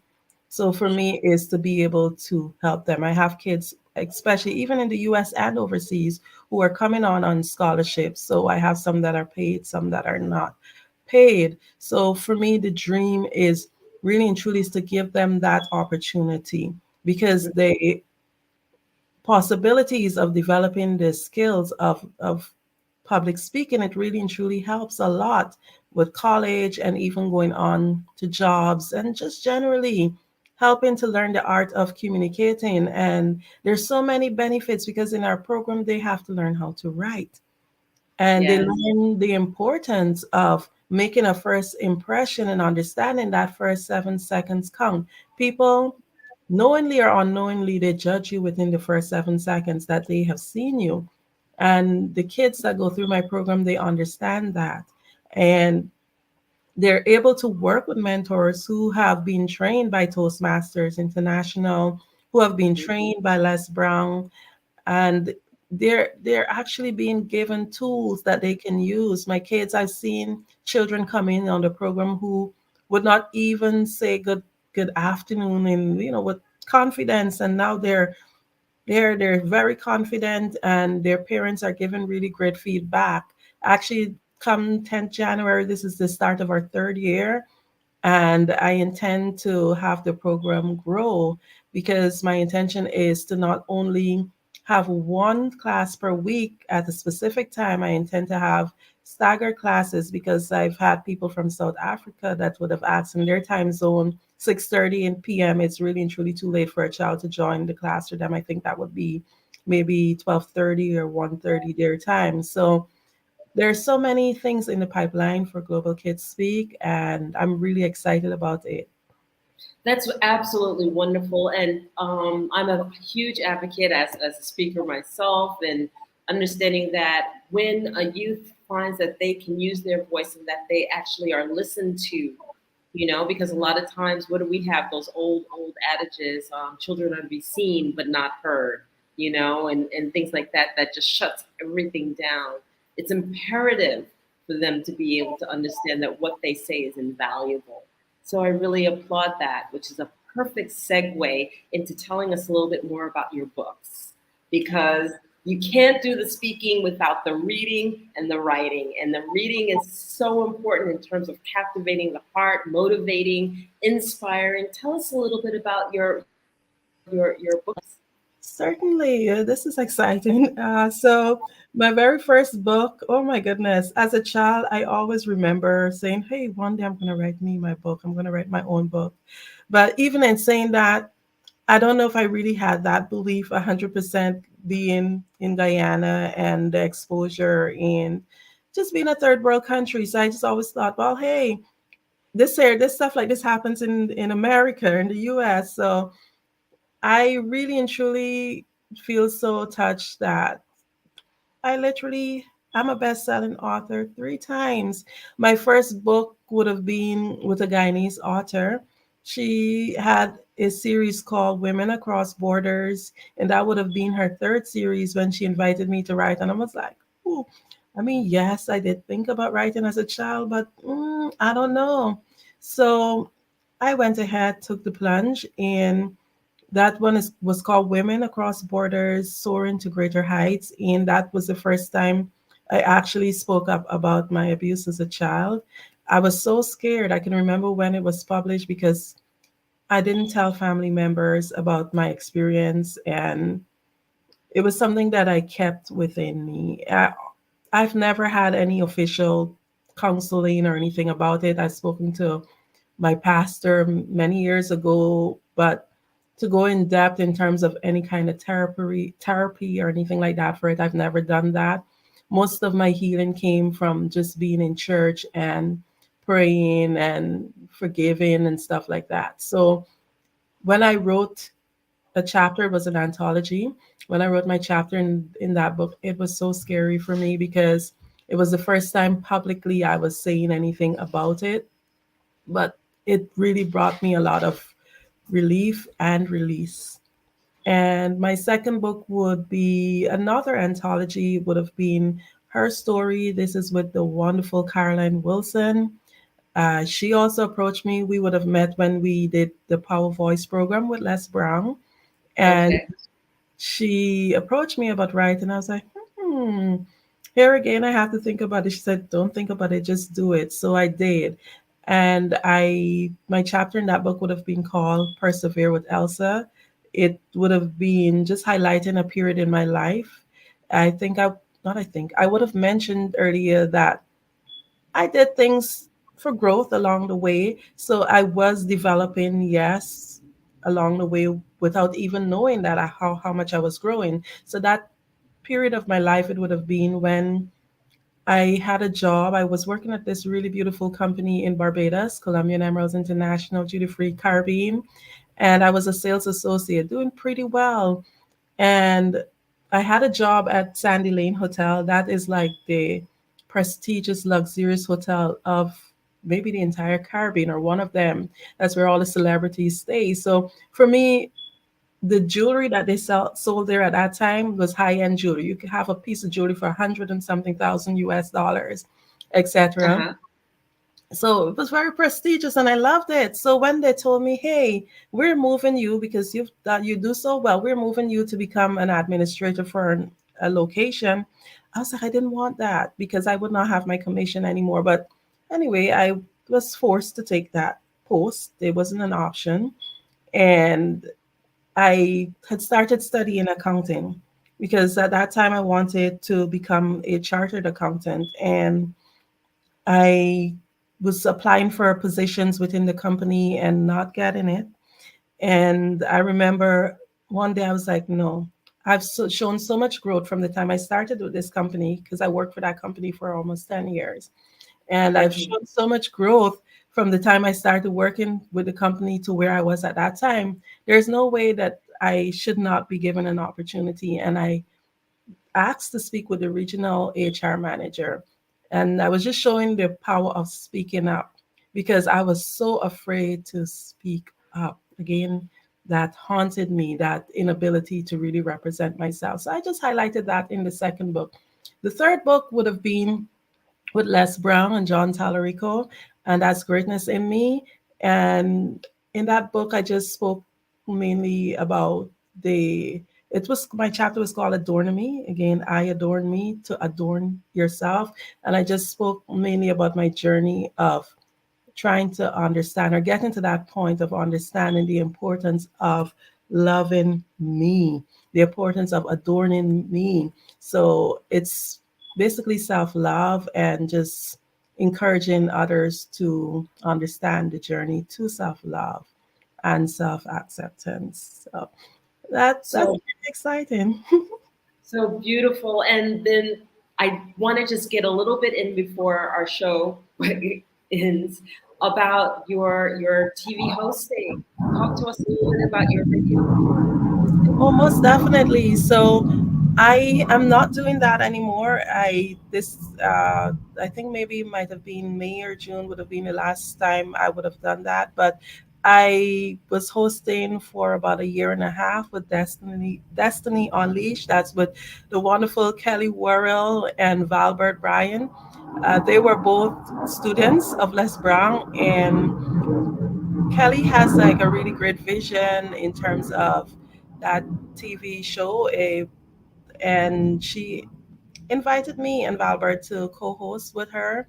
That was such a beautiful experience, but I believe at the time that there were so many changes and there were so many things that were going on with me, I needed to just step out and continue on my journey to build what I was doing. Because when you're doing co-host, it takes up a lot of time because we always filming, you got to create content and so forth. But Destiny Unleashed was definitely a beautiful experience for me.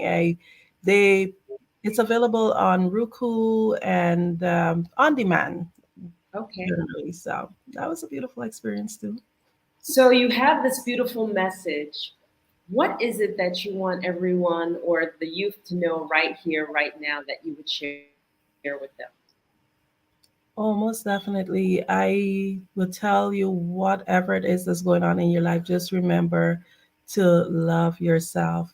I've been being part of social media, you find sometimes people have their 2 cents to put in, as I would say, and I've been knocked down for promoting self-love, but I will still continue to do it because I know a lot of Christians think that self-love is not a good thing. And I tell them, if you're coming from the standpoint of being a Christian, the Bible says, love your neighbor as you love yourself. So you have to love yourself in order to be able to love your neighbor. So you have to love yourself. So I would tell persons, it's not being selfish. The greatest gift you can give yourself is to love yourself first, accept yourself first.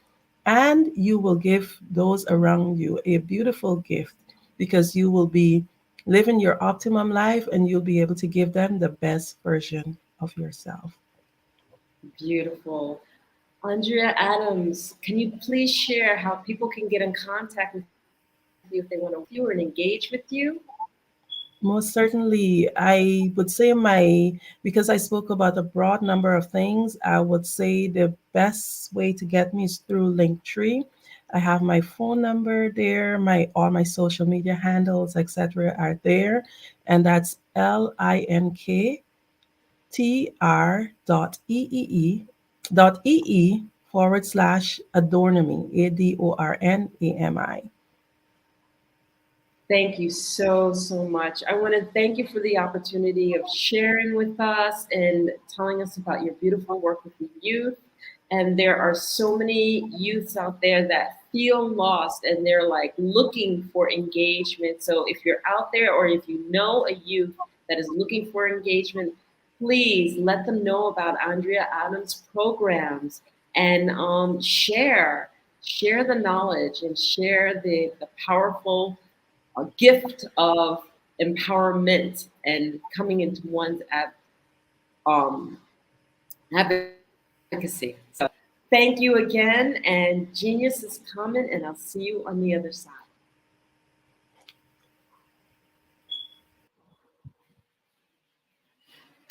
I want to take this opportunity to talk about the scholarship program. The Black Businesses Expo's mission is to raise funds for high school seniors going to college or K through 12 entrepreneurs.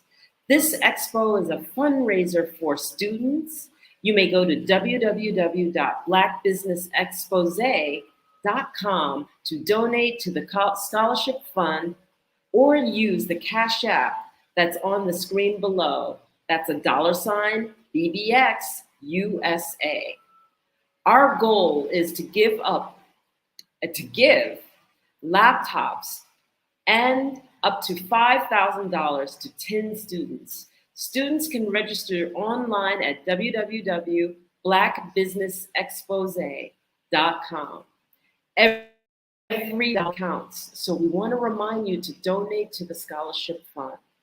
We want to thank our Black Business Expo USA sponsors for their support.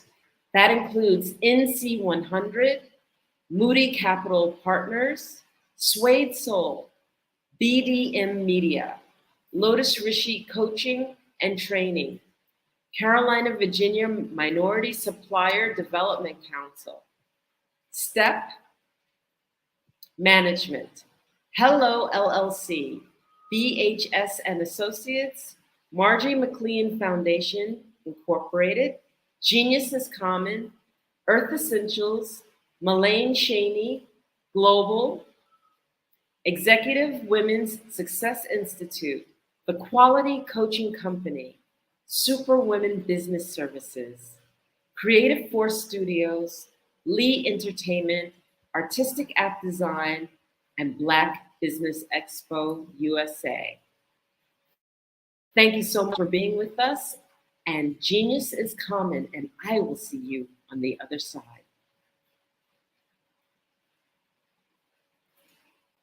I'm Kennedy Harris. My genius is being an entrepreneur. I'm the CEO of K-Lock, a company where I develop my very own line of kids supplements. I currently market my multivitamin for kids to help combat weak immunity. During the pandemic, research has shown that having a strong immune system is key to fighting off disease. My vitamins are for kids, but adults can benefit from them as well. I'm adding a proprietary blend to my supplement line. I want to create my own blend so that I have a competitive edge in the marketplace. Staying healthy is important to me so that we live longer and have healthier lives. My website is klockproducts.com. That is KLOCK. Genius is common.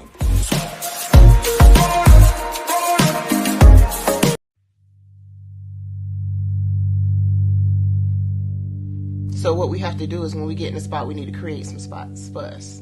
That's the main thing. We need to be able to be in a position where we're able to create those spots for us. For me, being an entrepreneur, I'm not just going to get a business and then leave you sitting high and dry. If you ask me some questions about entrepreneurship, I'm going to give you as much as I've received.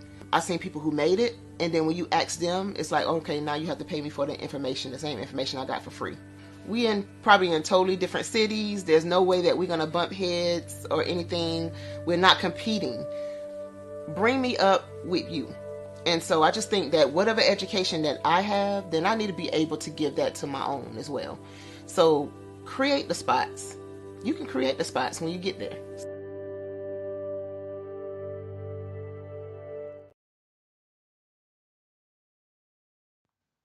Genius is common. And my genius is nutritional strategy. I am Shawnee Smith, the owner and creator of Can Do Spice. Can Do Spice was created because I knew that adding herbal and mineral supplements to my diet did not have to be boring. In fact, because I'm a food enthusiast, I knew I could create something flavorful and explosive that also had the benefit of adding herbal supplements such as sea moss, bladderwrack, burdock root, and black seed, just to name a few. I invite you to take this journey with me where we come together and take control of our nutritional health. It is my way of sharing my genius, the gift of flavor and the healing power of herbs to the world. What is your genius?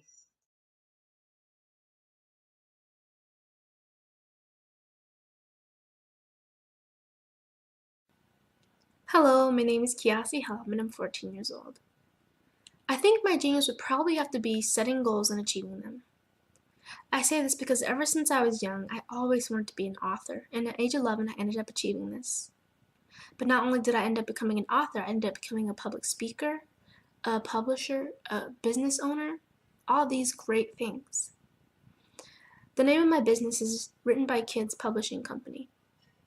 I decided to start this company because I thought it was important for me to help kids my age express themselves through literacy and just achieve their own goals. Because to me, achieving goals is the best thing in the world to feel.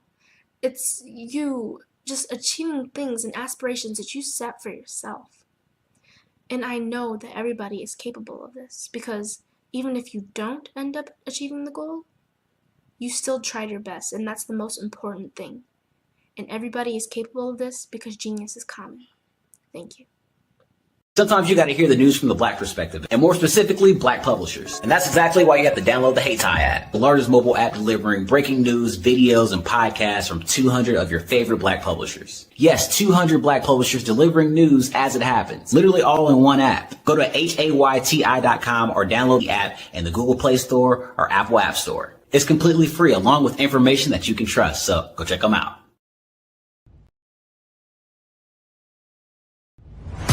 Social media is evolving. It's more vibrant, more colorful, more energetic, and so are you. It's not just photos anymore. It's video, it's audio, it's subscriptions. And now there's Fanbase, a new monetized social network. Fanbase delivers the complete native app experience with full content monetization for every user. No algorithms that shadow ban your engagement or growth, and no ads.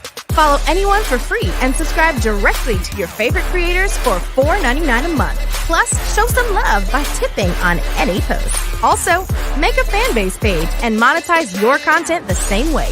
Finally, connect with your followers by posting the amazing content you already create. And now, get paid for it. It's time to energize and monetize. Because everyone's a fan of something, and everyone has a fan base.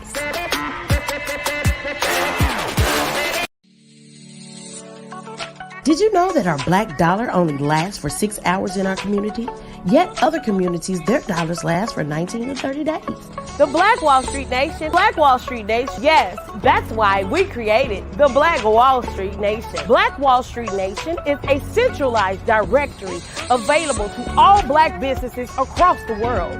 It was created for businesses like you, the ones that want to start and the ones who have a dream that have already started, such as businesses like Drop in a Bucket Productions, Valito Foods, Sugar Tea Branding Firm, All the Dazzle, Buncakeaholic, Miss Riot, and you.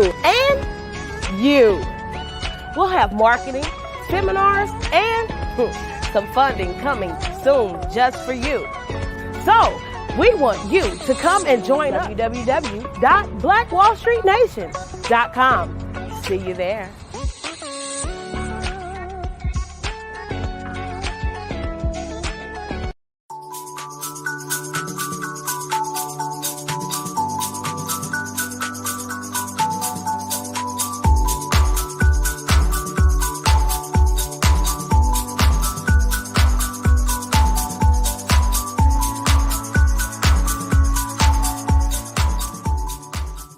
I have my PhD in biomedical informatics, and I tend to focus and get really passionate around genomics, particularly when we talk about genomics for precision health, genomics for community and population health, so on and so forth, and some of the disparities and differences that manifest themselves in the human body based on your heredity, your ethnicity, your environmental impact and stimulus that's coming from outside of your control, and how that impacts the way you ingest medicine, the way your body takes in that medicine and delivers it throughout your cells.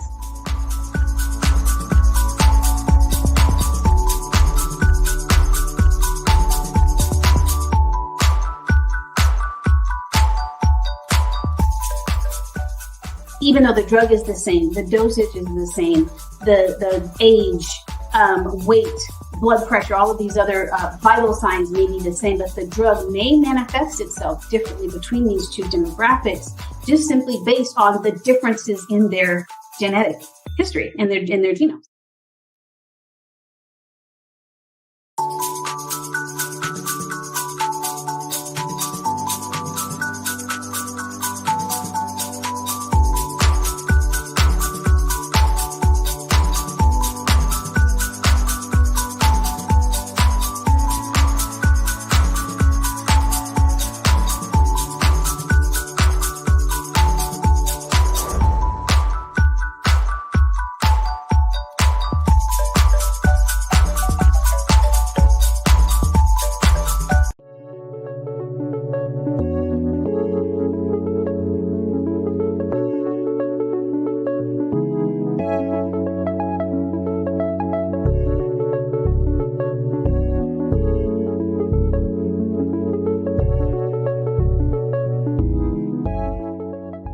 Passion has been around helping communities of color and historically underrepresented and underserved communities, minority, rural, veterans, persons who are differently able, in the intersection of education, innovation, technology, industry, and let's throw some entrepreneurship in there just for fun.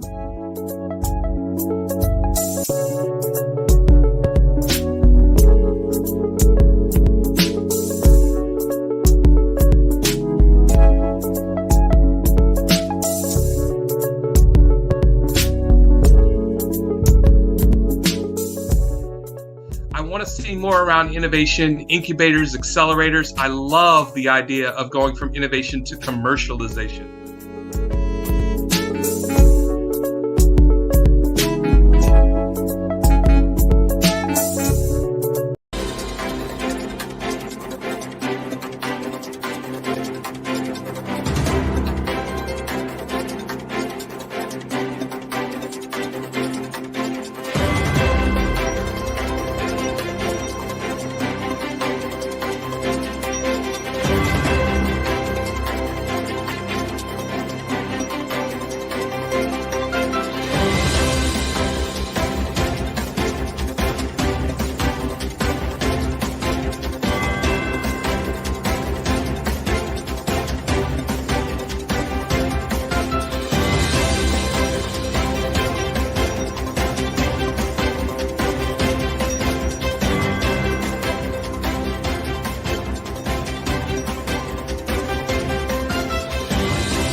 Dr. Eric Kelly III and a host of phenomenal speakers from all around the globe for this 7-day virtual event that you don't want to miss. The mission of the Black Business Expo is to raise scholarship money from kids all the way from high school, all the way from college. The Black Business Olympics is one of the largest Black business showcases in the world. It is an opportunity for businesses and companies to showcase their businesses globally. We are going to be giving away laptops up to $5,000 away to students. Again, I'm Olivia Appleberry, the founder of 2 Cents Finance and one of the speakers for the expo. I am so excited to see you there. For more info, go to www.blackbusinessexpousa.com or call 919-308-9090 and hope to see you there.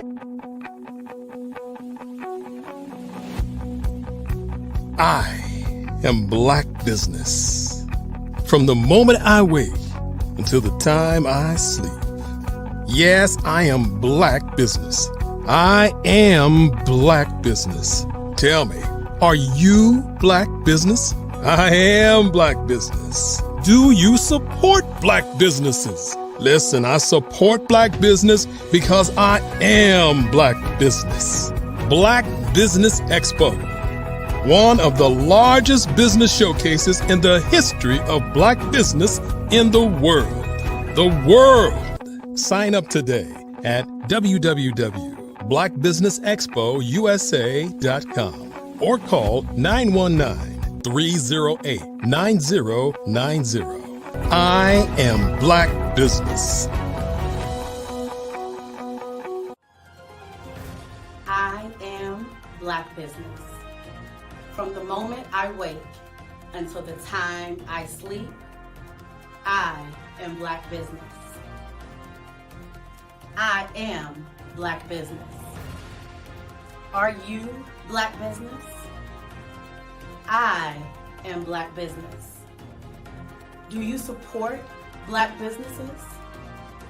I support Black business because I am Black Business.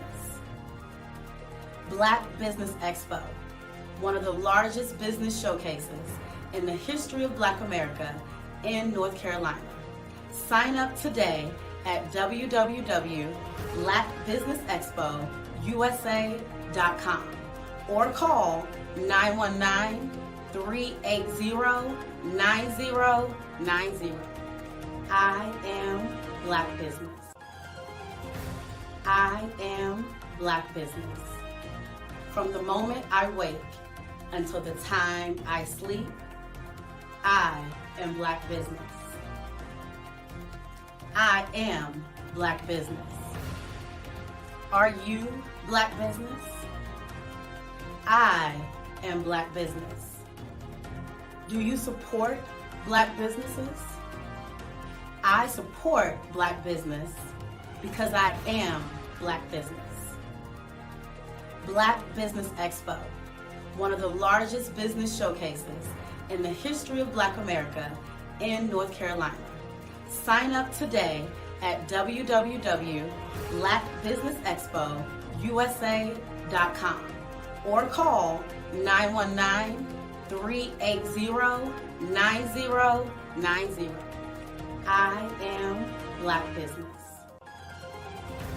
I am Black Business. From the moment I wake until the time I sleep, I am Black Business. I am Black Business. Are you Black Business? I am Black Business. Do you support Black businesses? I support Black business because I am Black Business. Black Business Expo, one of the largest business showcases in the history of Black America in North Carolina. Sign up today at www.blackbusinessexpousa.com or call 919-380-9090. I am Black Business. I am Black Business.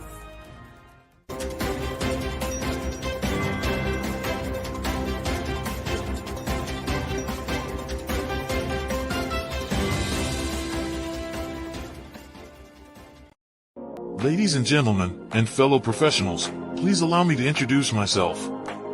I am David Jones, the co-founder and CEO of the Hello LLC, where I am passionately dedicated to guiding individuals and businesses toward their own return on time investment. Time is my only competition. With over 20 years of experience as a corporate C-level executive, I bring a wealth of knowledge and expertise to the Hello LLC. My career journey has been marked by a relentless pursuit of excellence in marketing, strategy, and business management leadership. I have had the privilege of working with renowned Fortune 500 companies such as Xerox, American Airlines, Hilton, and Geico. However, what truly drives me is the transformational work we do at the Hello LLC. We are pioneering a new approach to business in the metaverse, where we empower businesses and individuals to build strong foundations, automate their processes and systems, while thriving in the ever-evolving digital landscape. More than just a 3D digital marketing agency, the Hello LLC is truly a community built on love, kindness, and integrity. We want more for you than from you. As I often say, collaboration is the new competition. In an era where time is the most precious commodity, I am here to guide you toward your own return on time investment, because if time was sold in stores, it would be sold out. With a deep commitment to excellence and a strong belief in the power of community, I don't just lead a company, I lead a movement into the future of business. Ladies and gentlemen, it is both an honor and a pleasure to be your guide on this remarkable journey. I am David Jones, and together, we will embrace a future marked by success, collaboration, and the transformative work we do at the Hello LLC. Hello stands for helping everyone live life optimally. So, let's make that pivot together and start living life optimally today.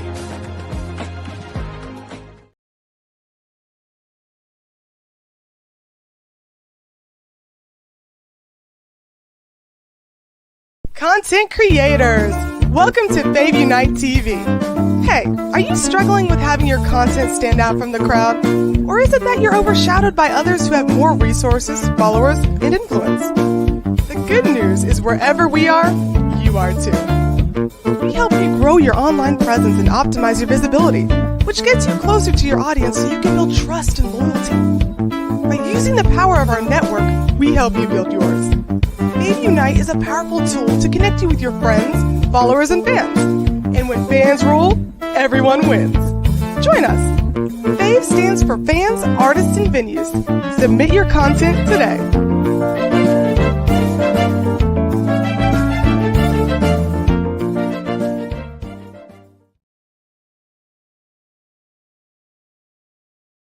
Are you a forward-thinking entrepreneur or business owner? The world is changing faster than ever, and it's time to pivot and adapt to the future. Hello LLC is here to help you do just that. Hello stands for helping enterprises leverage leading-edge optimizations. Our innovative solutions can streamline operations, reduce overhead costs, and give you a competitive edge in a market projected to reach $5 trillion by 2030. By pivoting to the metaverse, businesses can tap into a rapidly growing market that is projected to be a significant part of daily life for 25% of Americans by 2026. As a full digital metaverse agency, the Hello LLC can help you create custom solutions to streamline operations, increase productivity, reduce costs, and drive brand recognition. Why should you pivot to the metaverse with the Hello LLC? By leveraging cutting-edge technology, you can provide immersive experiences for your customers, expand your global reach, and unlock new revenue streams. Contact us today to make the pivot.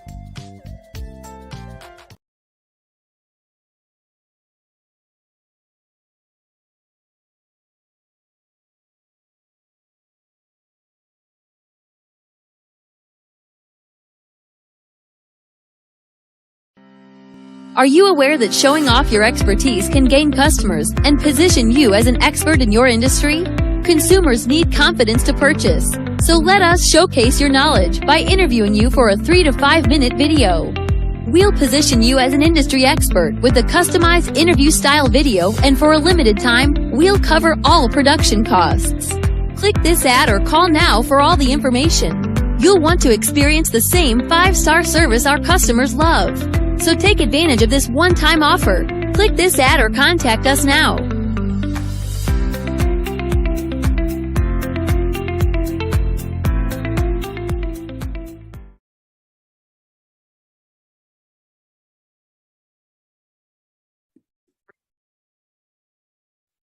Hello, I'm Dr. Madeline Ann Lewis, President and CEO of the Executive Women's Success Institute. And my genius is helping women accelerate the path to success. You know, I was blessed to have strong women in my life who encouraged, motivated, and pushed me to do my best and to never even think about giving up on my dreams. So I say to women, we must show up to rise up. We have talents and potential, but who will see them if we don't speak up and get noticed?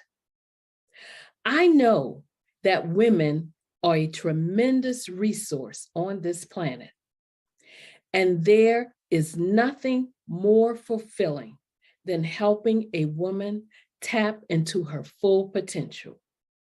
I do this because I want to be a part of helping as many women as I can to show up, to rise up.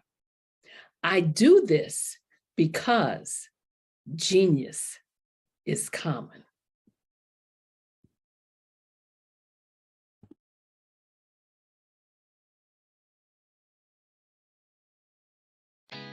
Did you know women represent just 3% of Fortune 500 CEOs and less than 15% of corporate executives at top companies worldwide? Have you wondered what the secrets are to getting into the top ranks, whether in the private or public sector? Do you want to figure out how to stop being held back in your career or passed over for promotion? Then you're in the right place. Hi, I'm Dr. Madeline Ann Lewis, President and CEO of the Executive Women's Success Institute. I have decades of experience in the military, the federal government, and corporate America, and my mission is to help women succeed and tap into their full potential. I want to reach 1 million+ women around the world to become the leaders they are meant to be.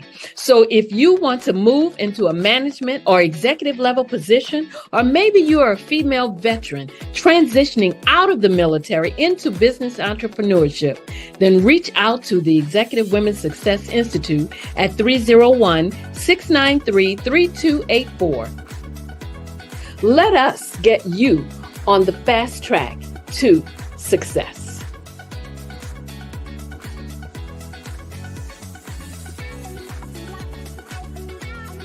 Artist to me is a creative expression of something from nothing. You know, it explodes onto the canvas, or it explodes on in my work. One of the things that I try to do more than anything is I try to just give the lines and the movements and emotions and expressions into what I do. Art really means to me a chance to express how I feel deep down inside. Most of my art begins as a thought that I might have, you know, whether it's sports, whether it's history, whether it's a woman or a man. It pretty much starts as an idea of thought before I get into the actual image of what I'm going to draw. I do a lot of historical pieces. I was a history minor in college, and I love to do history pieces. And a lot of times I'm thinking about history, and then I try to make that history impact you as you look at it. That's one of the reasons I do pictures so large. People ask me, why do I do pictures so big? And I tell them, I want the piece to impact them as they're looking at it. To kind of dominate them, dominate their space.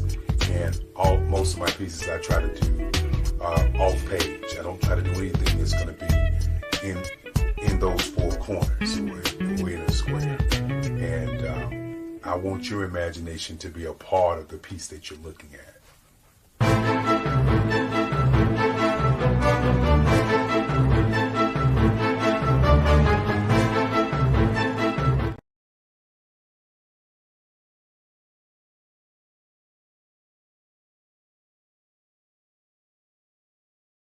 I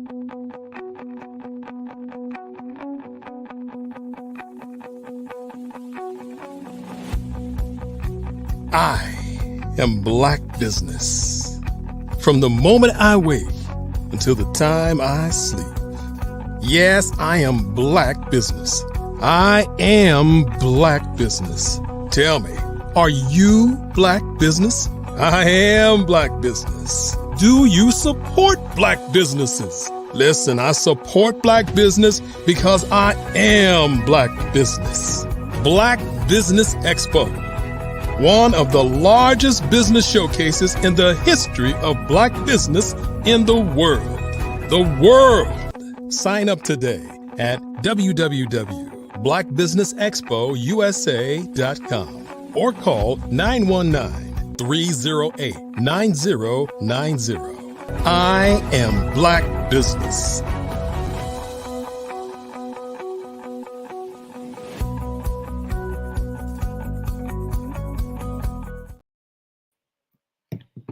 Good morning.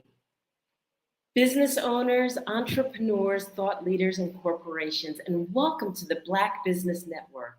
My name is Dr. Enolia Foti. I am the CEO of Enolia LLC, the Director of Operations for Vision at Freak Development, and the CEO of Expressions of Humanity Foundation.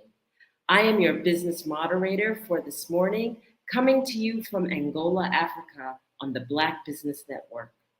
The Black Business Network is a 24-hour business network showcasing Black businesses, Black owners, business owners, entrepreneurs, and thought leaders worldwide. We have speakers from North Carolina, London, Singapore, Africa, Japan, from all over the United States. The Black Business Network is a global community sharing its business knowledge to empower, inspire, and educate businesses about businesses. And the topic of our keynote today will be fundraising readiness. And our next keynote speaker is Dr. Barbara Wright, Certified Dream Builder. Dr. Barbara Wright is a Certified Dream Builder, is the founder of Certified Dream Builder Incorporated, a development consultant at Wright's Partners Group, LLC, and president at Certified Dream Builders University. She has over 20 years of experience raising from $10,000 to $10 million, helping to win over $150 million in grants, contracts, and loans for nonprofits, for-profits, faith-based organizations, schools, and colleges.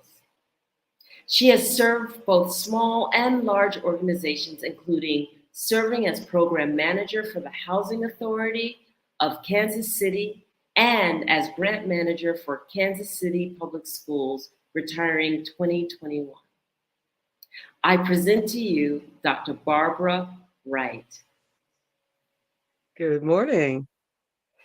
Good morning and welcome. Thank you. And Thank you. It's good to be here. it's great to be here. And genius is coming, and I'll see you on the other side. Sounds great. Good morning, everybody. I am going to share with you this morning my genius, which is fund development. And I have developed some systems that I think will help you in fundraising, grant writing, and fundraising. So we're going to cover what I consider my checklist. It's 7 steps. This is from my book, Getting Ready for Grant Writing, made finding it easy. So I'm going to share 20 tips on a checklist that I've developed that would help you in getting ready to walk through the funding door. Even after you're ready to walk through the funding door, there still may not be a positive answer, but at least that puts you in a better position than not being ready. And in many cases, people are just not ready to go after the funding. I want to make sure that you at least know what you need to do in order to be ready for funding so that you're not feeling so bad because you get turned down, because there's always an opportunity for you to get turned down. If any grant writer or fund developer tell you that you're not going to be turned down, let me just let you know, you probably want to run away from that one, because you are going to have times that you are going to be turned down for grants. As long as I've been doing this, and I think I'm pretty good, got one funded just a week or so ago for hundreds of thousands. But you're not always going to get a yes. You're not always going to get a yes. So your track record is going to fluctuate based on whether or not you are truly aligned with that grant. It's lots of different reasons. But what I'm about to give you is a list of about 20 areas that should help you in walking through the funding door. And they are in categories, in 7 different categories. So phase 1 is your initial planning. And when you're doing your initial planning, you want to make sure that you're doing that feasibility study, which includes your SWOT analysis, which is your strengths, your weaknesses, your opportunities, and your threats. It includes a pestle analysis, which looks at political concerns, economic concerns, societal concerns, technological concerns, environmental concerns, and legal concerns. It looks at all of those to see whether or not you are ready, or what it is that you have decided to do is something that is fundable. You want to make sure that you establish a database during that initial planning, and that database is going to hold all the information for your funders, it's going to hold the information for your partners, it's going to hold your demographic information in case you need to hire someone to assist you. So those are the 2 things that you need in phase 1. You need to make sure you have the feasibility study done that includes SWOT and pestle analysis, and you need to make sure that you have your database with your hard copies and your electronic copies of all the documents you need in order to supply your funder when they ask you for these, and you need to be able to do it pretty quickly. Phase 2 is meeting those regulatory requirements, because when you are applying for grants, you definitely need to apply to make sure that you are ready for all of your regulatory requirements, that you are meeting all the regulatory requirements. And each funder may have a different set of requirements that they want you to jump through, or they may have a different database that they want you to be in. So you want to meet the current and future regulatory requirements. You want to look at your state incorporation documents and preparation and bylaws, and make sure that you have met those, not only your state, but your local and state. And then you want to make sure that you have your federal. If you are a nonprofit, you want to have your federal 501c3 to ensure that you are ready to apply for grants. If you are a for-profit, you want to have any designations that you need to have to make sure that you are qualified, or that you have any advantages that are set aside for, if you are minority, for minorities. Phase 3, you want to establish your business credibility. So phase 1 was the initial planning. Phase 2 is making sure that you meet the regulatory requirements of your local, state, and federal organizations. And then phase 3 is establishing business credibility. When you establish business credibility, you want to make sure that you have a bank account in the name of your nonprofit or your for-profit organization that you are trying to get funding for. You want to have a professional email, and that's not an AOL, that's not a Gmail, that's not any of those. That is a name like mine, which is bwright@certifieddreambuilder.com. You want to have a name that you own. And so that is your professional email. You want to have a professional business address, a professional phone number. You want to have a Cheers bank account. And you're probably saying, Dr. Wright, what on earth do you mean by a Cheers bank account? What I mean is that bank account has a wealth management officer, and they handle wealth management accounts, which when they reach a certain level, they may give out some of those funds. And I would say it's probably best to be at a bank that has a nice number of accounts that they manage, and they'll know when there's funds to be given away. And if that Cheers bank officer or wealth management officer knows your name, they may let you know when there is some funding available and let you know that it is time to apply. Now, that doesn't guarantee that you're going to get the funds, but it is nice to have that little advantage. You want to make sure that you have some net 30 accounts that's going to build your credibility in the credit world. That was phase three. So I've covered phase one, two, and three. Phase one is initial planning. Phase two is making sure that you meet those regulatory requirements. And phase three is making sure that you establish business credibility. We're talking about being ready to go after funds. Some of us want to just jump out there and apply for grants, and you haven't done any of the background work to get yourself ready. I am a proponent of readiness, and that's what this checklist is all about. So we're moving to phase four. Phase four is making sure that you are branded properly. When you are branded properly, you have your logo with your brand manual, and your brand manual includes your case statement.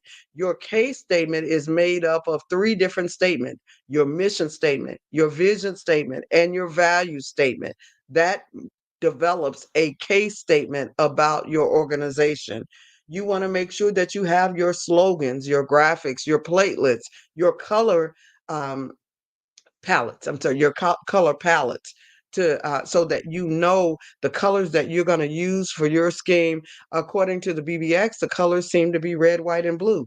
My colors are blue and green. Whatever colors you have chosen for your organization, then that's what you're going to develop in that brand's manual. And everything that you do, your website, everything that you do is going to be centered around those color scheme. Um, you want to make sure that you have a website, and your website should have um, major pages on there and a donation button, your welcome, your about me, your service, and sometimes it's called who we are, what we do, get involved, your contact page. You want to make sure that you have your website with your drop down menus that can let everybody know what you're doing. I know some of you have your Facebook, some of you have your Instagram, some of you have your TikToks, but you also, when you really are ready to be professional, you need that website. And then you also need LinkedIn as well, but you definitely need that at minimum 5-page website. But if you're going to have somebody build it for you, you want to make sure you have those drop down menus so that you can add other pages as you go. You need your social media presence with social media like Facebook, LinkedIn, Instagram, Twitter. And there's probably some others. A lot of people who are doing international business need WhatsApp and some of those others. You need collaborative development. That's phase five. So we've covered phase one, two, three, and four, and now we are covering phase five. There are 7 different phases that you are going through to ensure that you are ready for grants. So our collaborative development is where you're registering with your community foundation. Almost all areas have a community foundation. And even if you're in a rural area, there's probably a community foundation in the next city near you. So you need to register with your community foundation.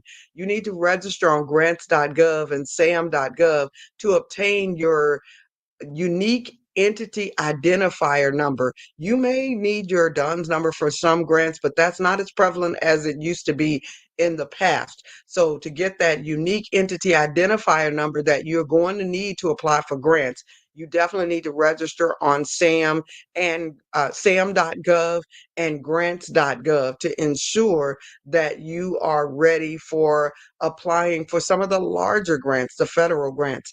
You want to make sure that you have your program logic model. For those of you who just might be joining, this is Dr. Barbara Wright. I am the president of Certified Dream Builder, Inc. It is a nonprofit that provides pay as you can training for grants. Every Monday and Thursday morning at 9 a.m., we have a pay as you can session. You can pay anywhere from $0 to $500 to come in and learn about grant writing. So we're excited to be here on the BBX this morning, Black Business Olympics, and sharing with you. But if you want to find me later, it is at certifieddreambuilder.com. You want to make sure that you have a program logic model. And that program logic model has 10 areas that you need to be prepared for if you want to write grants. That includes your goals, your objectives, your implementation, your evaluation. There are lots of different areas that you need to be ready for. There's a timeline, there's your sustainability, there's your dissemination, there's sustainability, there's your budget. There are 10 different areas that you need to be ready for in that logic model and questions that you need to answer. In some grants, they call them inputs, outputs, outcomes, and impact. So you definitely need to know what those are. If you need to know more and you're not getting it all today, make sure that you get my book called Getting Ready for Grant Writing, or attend the Monday, Thursday sessions when you are not listening to the VBX. You also want to have your board members, your executive board members. Those are the people who make decisions, fiduciary decisions for the organization. And you also want to have your advisory board members. Those are board members.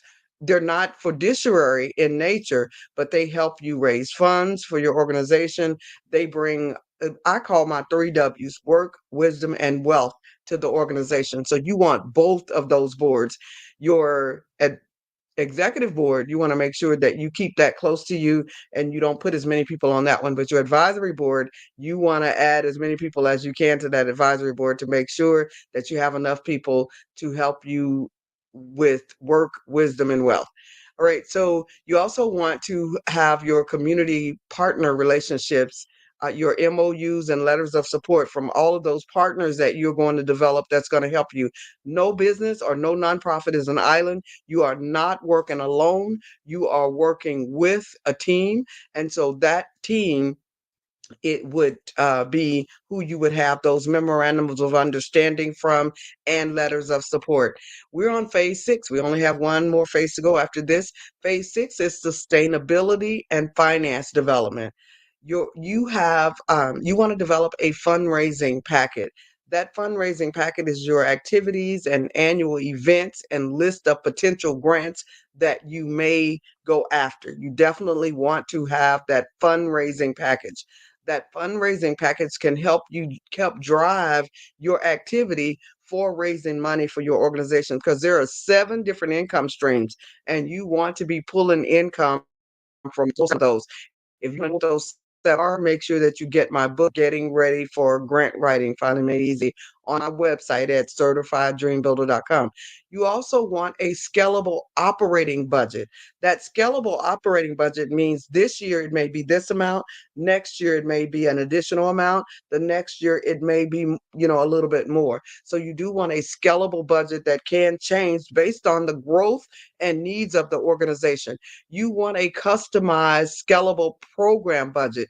That means what you're asking the funder for. So if you're about to go and ask someone for their money, not only do you need the amount of money that you're asking them for, unless it's a no match grant to where you don't have to have any money up front and any skin in the game yourself, you want to have your own operating budget so that the funders generally know that you have some skin in the game. You also want a sustainability or financial plan with your customer relationship management. So your sustainability plan is going to be how you're going to keep your organization going after the grant money is gone. And that brings us to phase 7. Phase 7, you want to make sure that you train your grant team. So you're going to take all the information that you created in those first 6 steps, and you are going to develop your grant writing team, your grant training. You're going to help your board members. You're going to train everyone who is going to be a stakeholder in your program, even some of your partners. You want to make sure that everybody is on the same team. Everybody is on board with what you are doing. Everybody is ready to go with you, because if you have people out there who are not prepared, it will slow you down. Make sure that you are that you have trained your team and you're ready. So we're going to go back. Phase 1 was initial planning, making sure that you have your feasibility report, which includes your SWOT and pestle analysis and your database. In phase 2, you want to make sure that you met those regulatory requirements. That's your current and future regulatory requirements, because you have some regulatory requirements now, but just know that they're not static. They may change over time. State incorporation, document preparation, and bylaws. You need your 501c3, and then you need to continuously keep up with your 990s. You want to keep up with any reports that you have to file in order to ensure that you are a viable organization and that you don't lose your 501c3 and don't have your state rescinded and have to apply for those again. In phase 3, you want to establish business credibility, making sure that you have your bank account, that you have your professional emails, your professional business address, your professional phone number, that you have your bank account, all of those things. In phase 4, we talked about branding. We want to make sure that you have your logo, your brand's manual. We want you to have your case statement, which is your mission, vision, and value statement. We talked about the slogans, the graphics, the palettes with all of the different colors. We want to make sure that you have your 5-page website that features everything that you're doing in your organization, your social media presence. Moving to phase 5, we talked about the collaborative development, making sure that you register with your community foundation, that you register on grants.gov and sam.gov, and that you obtain your unique entity identifier. Now, if you're saying, Dr. Wright, you are going just too fast, I don't have these things, make sure that you get my book, Getting Ready for Grant Writing, because it walks you through all 7 of these steps. In your phase 5 collaborative development, you want to make sure you always also have your logic model, your board members, your executive board members that make decisions for the organization, and your advisory board members that bring 3 W's: work, wisdom, and wealth. You want to make sure that you have community partners with your MOUs and your letters of support, which brings us to phase 6, which is your sustainability, making sure that you are able to sustain when any grant money is gone. You're developing a fundraising package, which includes your fundraising activities, your annual events, and a list of potential funders that you could go to raise funds. You also want your scalable budget template, and that template basically says what it costs to operate your organization. You want your customized sample program budget, which is what you're asking the funder for, and your sustainability plans. And brings us back to where we just ended, phase 7, to make sure that you have a grant template. And in that grant template, you want to have your executive summary. You want to have your narrative, which is your executive summary is your 5 W's. That's your who, your what, your when, your where, and your why of grant writing. Your narrative explains your 5 W's. It expands those 5 W's, and it talks about the types of people that you're serving. It talks about your program work plan. It talks about your staffing plan. It explains everything that you said in the 5 W's. It talks about your need statement and why the people you're serving need the services. And then the next part of what you need for any grant and what you want to include in your template is your budget. What is the budget that you're needing in order to complete your program, products, and services? And lastly, you want to attach anything. You want to discuss attachments that you may need to have. And as we talked about in phase 1, you want to have that database, because that's where all of your attachments that you're going to need for any grant is in that database that we talked about in phase 1. And then lastly, you want to do your workshops and training for all of those people who are going to be stakeholders and work with you. And that is my 20-point checklist that gives you the information that you need to know in order to be ready to walk through the funding door. Now, you will need lots of help in developing those. Some of you will need help in developing those 20 phases, and that's what we do in our nonprofit organization on Monday and Thursday. We give information for those who can afford it and those who cannot. So it's a sliding scale fee that you name the amount that you would like to give. If that this week you don't have anything, you can just come. The next week you have something to give, you can just come. We have 25 books that we've written on special grant topics to help you if you're interested in reentry or domestic violence or veterans programs or K through 12 education programs or youth and young adult community education programs. You're interested in the arts. We have visual and performing arts. We have a visual and performing art grant writing book. We have grant writing on almost every topic, including human trafficking prevention. So pretty much any topic that is fundable, we have a book on it on our website called certifieddreambuilder.com. So I'm sure that my time is about gone, but the 20-point checklist that I talked to you this morning about is on my book called Getting Ready for Grant Writing. And in that book is where we break down every one of those 7 areas that we just talked to you about. And I believe this is a hybrid session today. So I'm excited that Black Business Olympics is maybe going to ask me a few questions about grant writing, and we'll be able to give you some of those answers. We will continue to go on here while we're waiting for them to come on. I can give you my 5 W's, which is the who, the what, the when, the where, and the why. Remember, I talked to you about those earlier.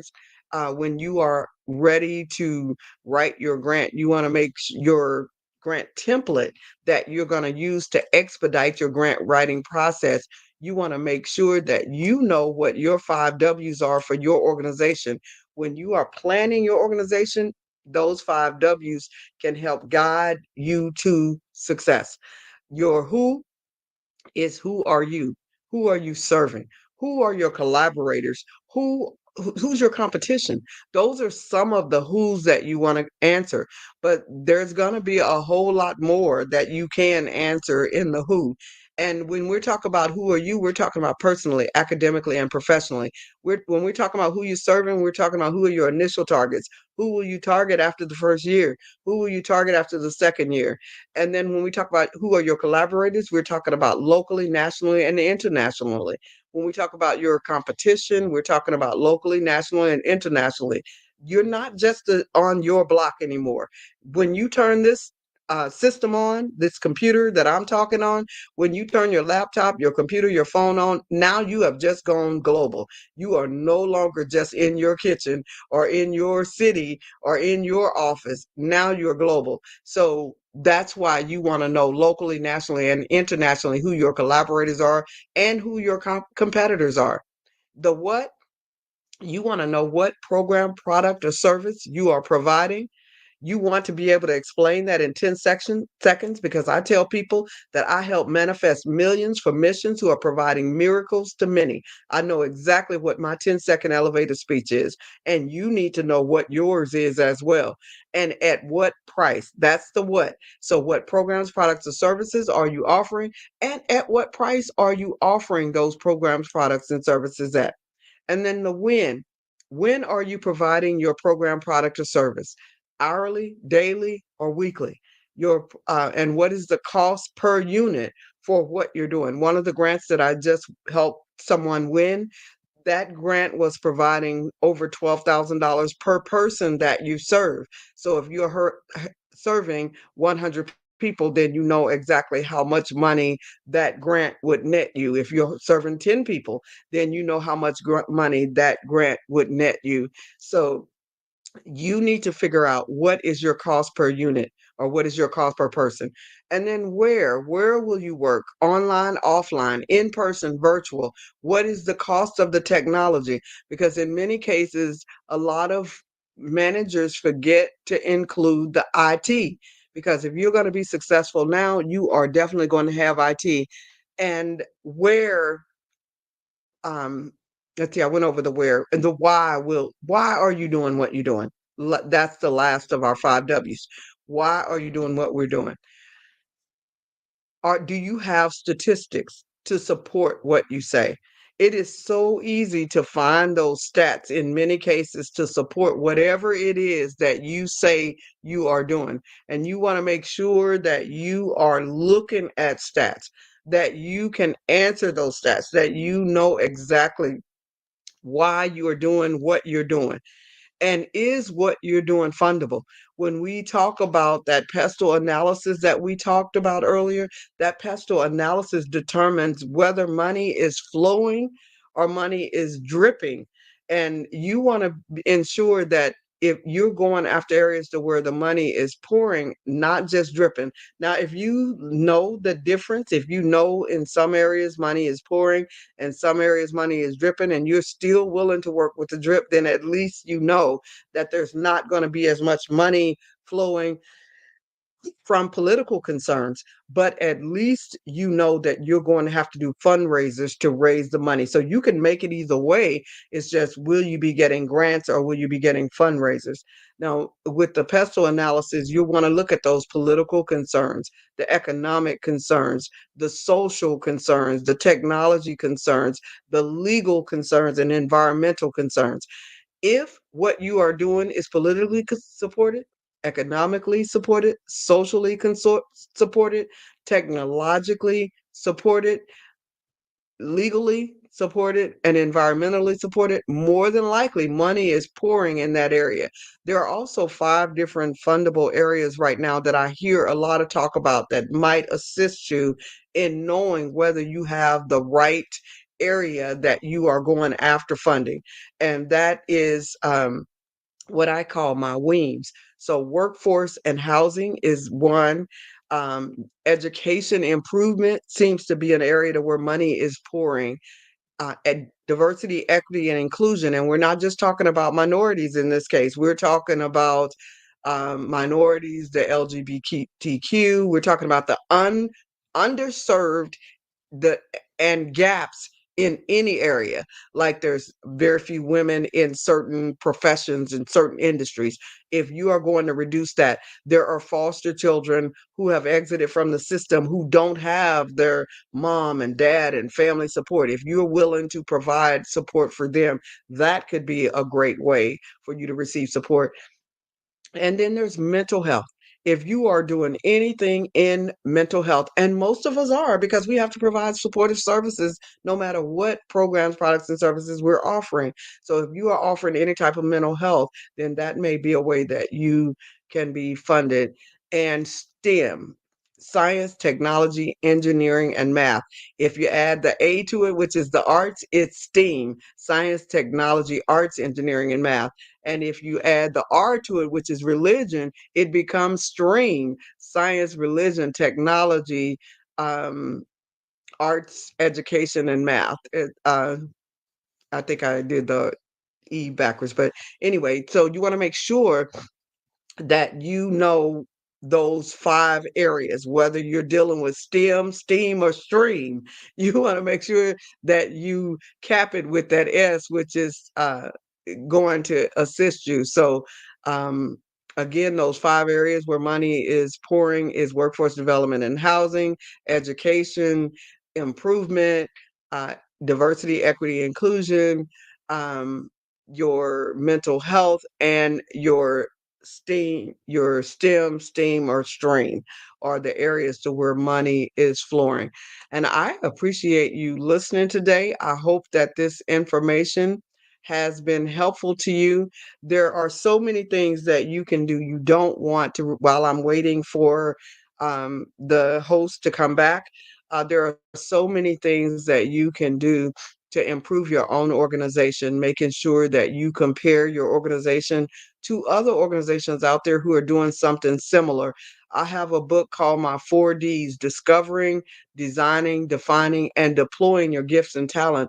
And in there, we talk about keeping it 100. And by keeping it 100, we want you to check with the top 100 in whatever it is that you are doing to ensure that you get best practices, that you understand who's winning in the business that you want to start, who's winning in the nonprofit that you want to start, who is really serving the people, who is really getting some support, and that's not just in those areas. For those of you who are say, I'm not interested in a nonprofit, I'm not interested in a for-profit, I just want to get me a good job and be paid, been there, done that, whatever it is that you're saying, you still want to look at the top 100. You want to know the top 100 companies, the top 100 employers. If you are looking for a job, you want to look at the top 100 websites in areas that you want to be in. If you want to be an influencer, you want to look at the top 100. And then out of those top 100, you may be picking 10 of those that you want to be able to emulate, that you want to be able to um, replicate. You don't want to duplicate anybody's programs. You want to replicate their best practices, put a nice bow on it, and make it your own.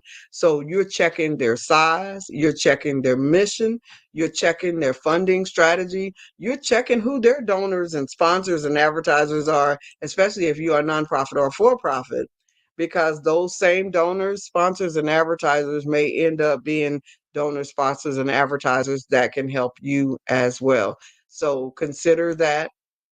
I'm still just waiting on our host to come back because we have basically completed this morning. But as I am waiting, I am also going through looking at some of the things that are in my Getting Ready for Grant Writing book and sharing a few tips with you as I go through this book. So everything that I'm sharing is from this book. Um, when you are doing your feasibility study, you want to make sure that you're getting your NTEE codes and your NAIC insurance codes. Both of those codes are listed in my book, Getting Ready for Grant Writing. So any of the information that I have covered today is in my book called Getting Ready for Grant Writing. But I want you to know that not only do we have the book Getting Ready for Grant Writing, we have 25 other books as well. And I'm trying to get those books over here on this same screen so that, oh, I think we're here. Hi, how you doing?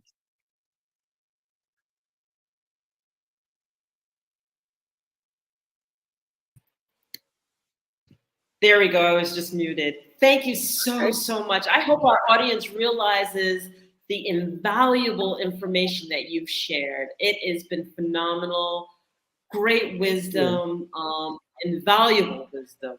And there's a lot of money to be had out there, and we have to do the work.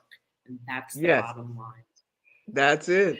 So that's it. Thank you so much. And Genius is coming, and I'll see you on the other side. Thank you. Thank you. Have a great day.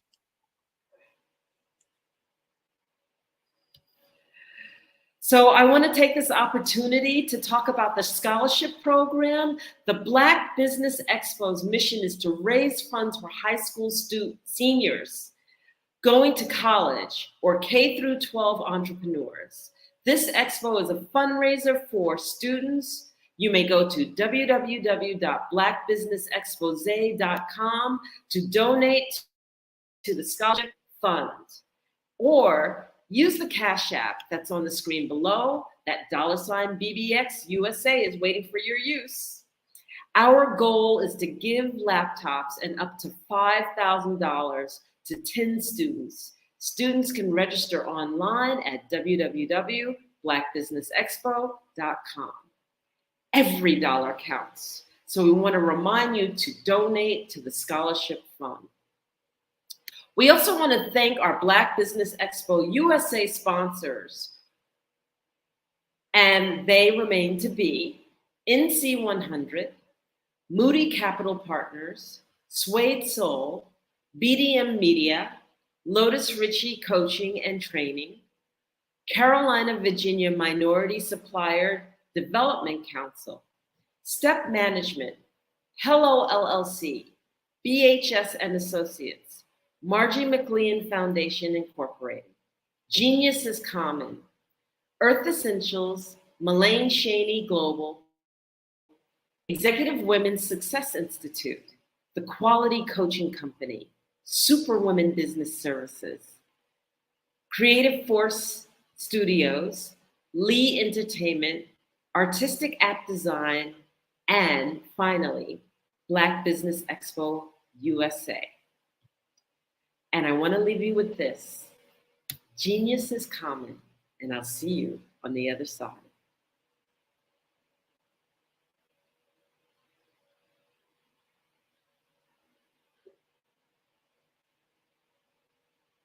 I'm Kennedy Harris. My genius is being an entrepreneur.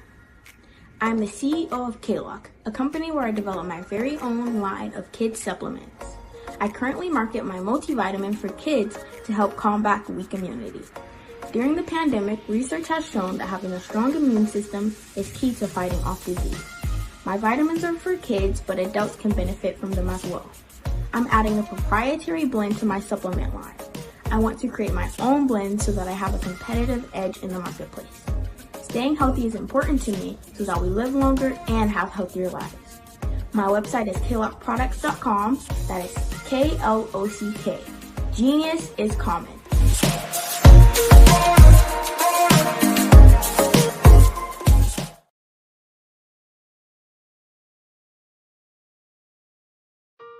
Hello, this is Israel, and I am CEO of Daydreams Interactive and author of Princess Planet. So, genius is common, and as a kid, I loved to daydream. Even as an adult, I love to daydream. And when my daughter became 6 and loved princess characters, but we just could not find the diversity that showed her, we created our own characters. So, for instance, you have Princess Nulu right here. Princess Nulu is from Uganda, and her genius is that she loves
Dr. Eric Kelly III and a host of phenomenal speakers from all around the globe for this 7-day virtual event that you don't want to miss. The mission of the Black Business Expo is to raise scholarship money from kids all the way from high school, all the way from college. The Black Business Olympics is one of the largest Black business showcases in the world. It is an opportunity for businesses and companies to showcase their businesses globally. We are going to be giving away laptops up to $5,000 away to students. Again, I'm Olivia Appleberry, the founder of 2 Cents Finance and one of the speakers for the expo. I am so excited to see you there. For more info, go to www.blackbusinessexpousa.com or call 919-308-9090 and hope to see you there.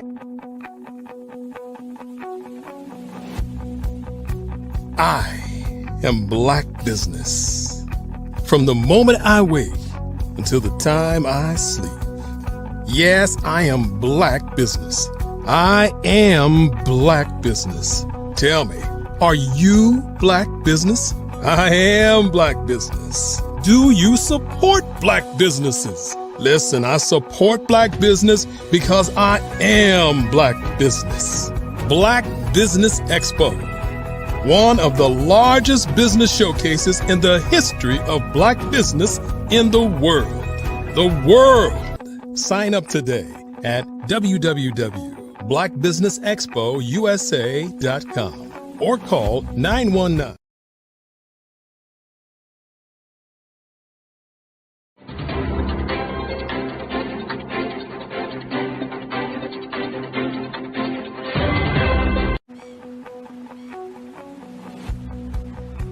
I am Black Business. From the moment I wake until the time I sleep. Yes, I am Black business.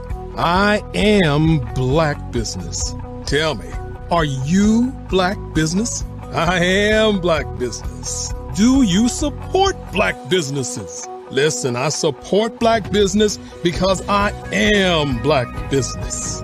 Black Business Expo, one of the largest business showcases in the history of Black business in the world. The world! Sign up today at www.blackbusinessexpousa.com or call 919-308-9090. I am Black business.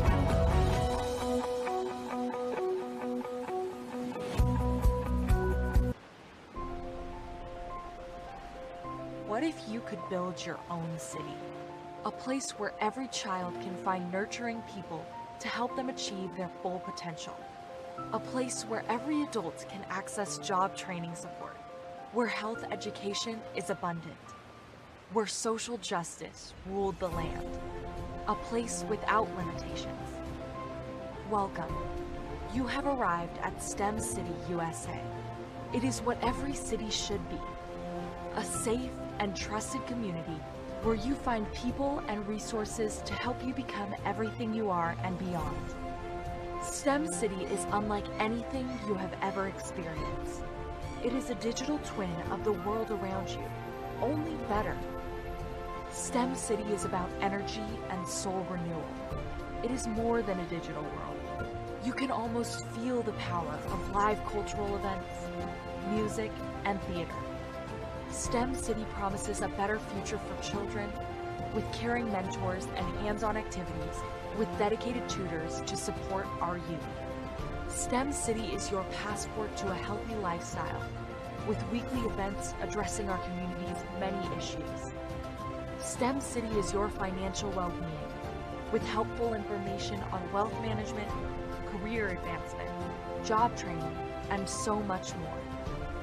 STEM City is the community you deserve. It is the city where your dreams can come true. STEM City USA, a place in the sky that is accessible to all who reach for the stars.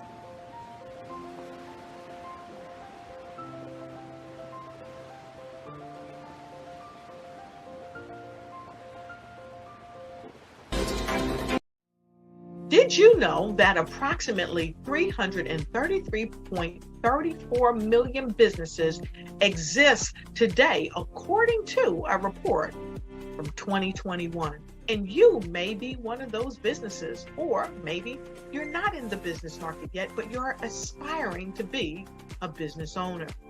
Well, guess what? You're in the right place at the right time. Because let's face it, everything is about timing and opportunity.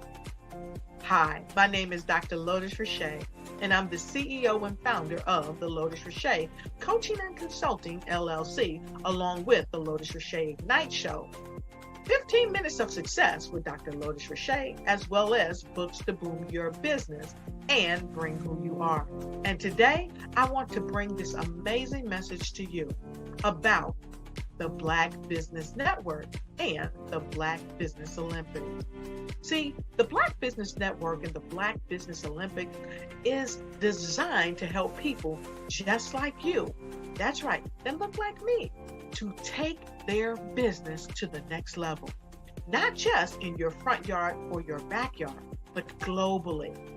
The Black Business Network and Black Business Olympics is designed not to just help you survive, but to help you thrive.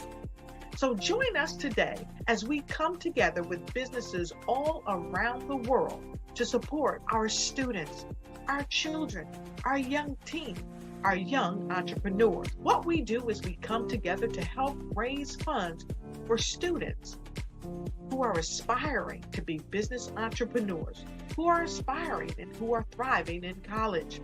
We endow them with a wonderful opportunity to gain scholarship of either a laptop or several thousands of dollars.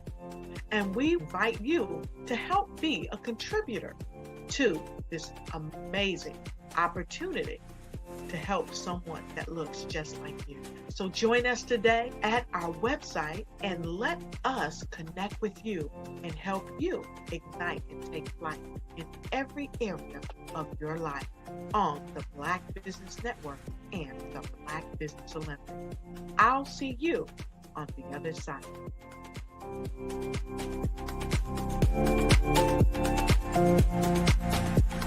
Sometimes you got to hear the news from the Black perspective, and more specifically, Black publishers. And that's exactly why you have to download the HeyTie app, the largest mobile app delivering breaking news, videos, and podcasts from 200 of your favorite Black publishers. Yes, 200 Black publishers delivering news as it happens, literally all in one app. Go to HAYTI.com or download the app in the Google Play Store or Apple App Store. It's completely free, along with information that you can trust, so go check them out.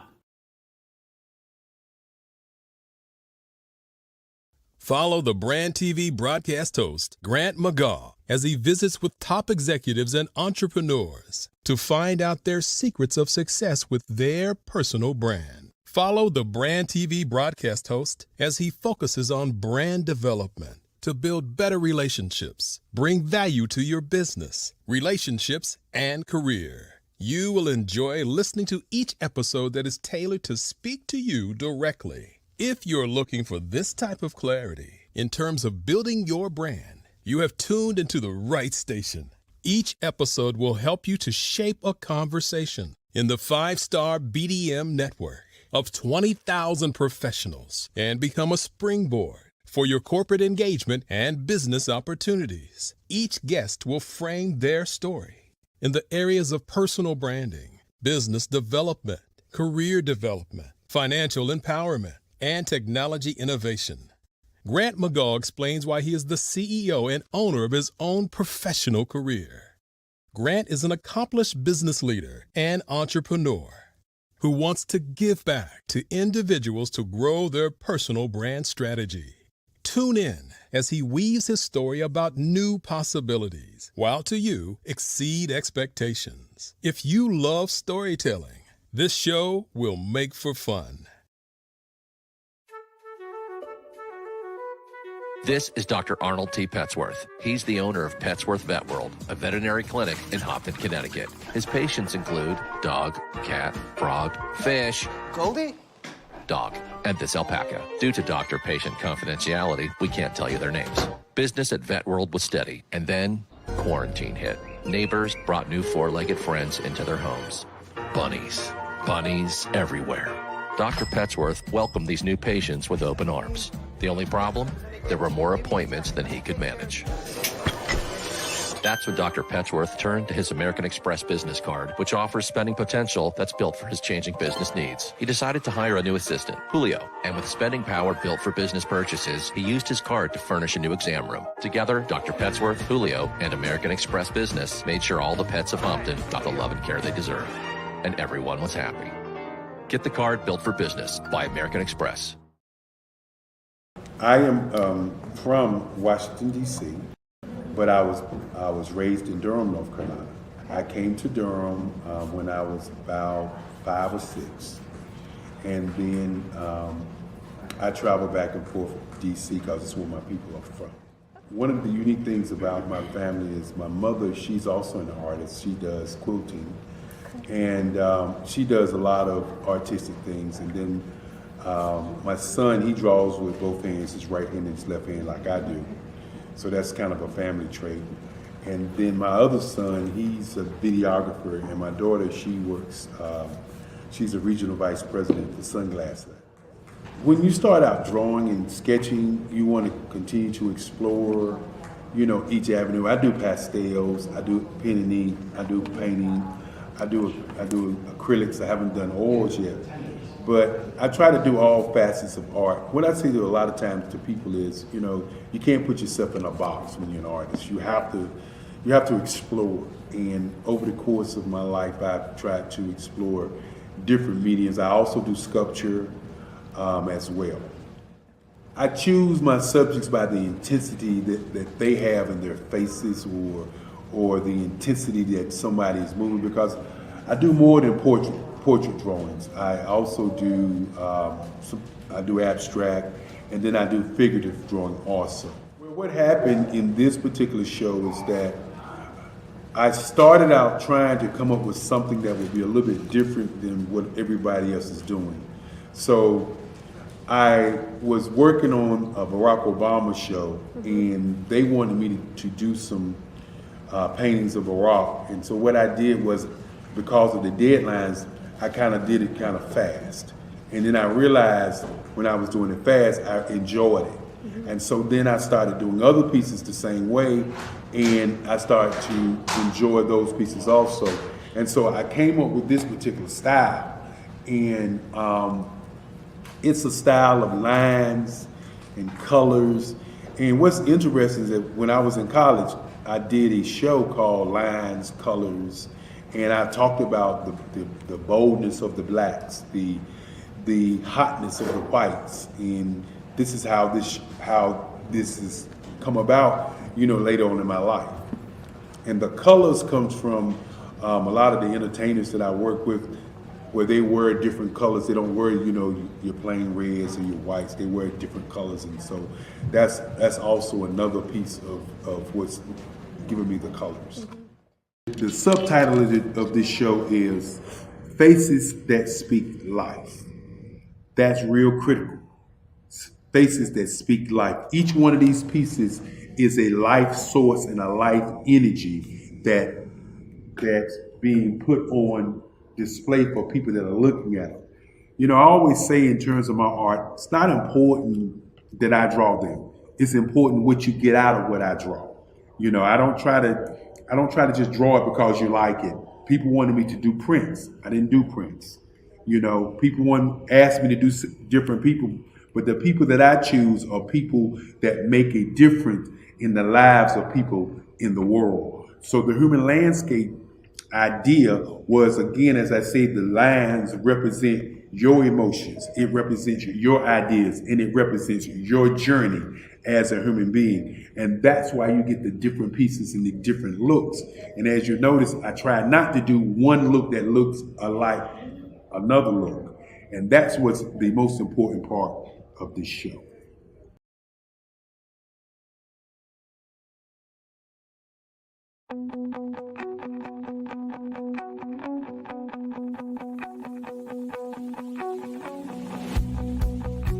I am Black Business. From the moment I wake until the time I sleep. Yes, I am Black Business. I am Black Business. Tell me, are you Black Business? I am Black Business. Do you support Black businesses? Listen, I support Black business because I am Black Business. Black Business Expo, one of the largest business showcases in the history of Black business in the world. The world! Sign up today at www.blackbusinessexpousa.com or call 919-308-9090. I am Black Business.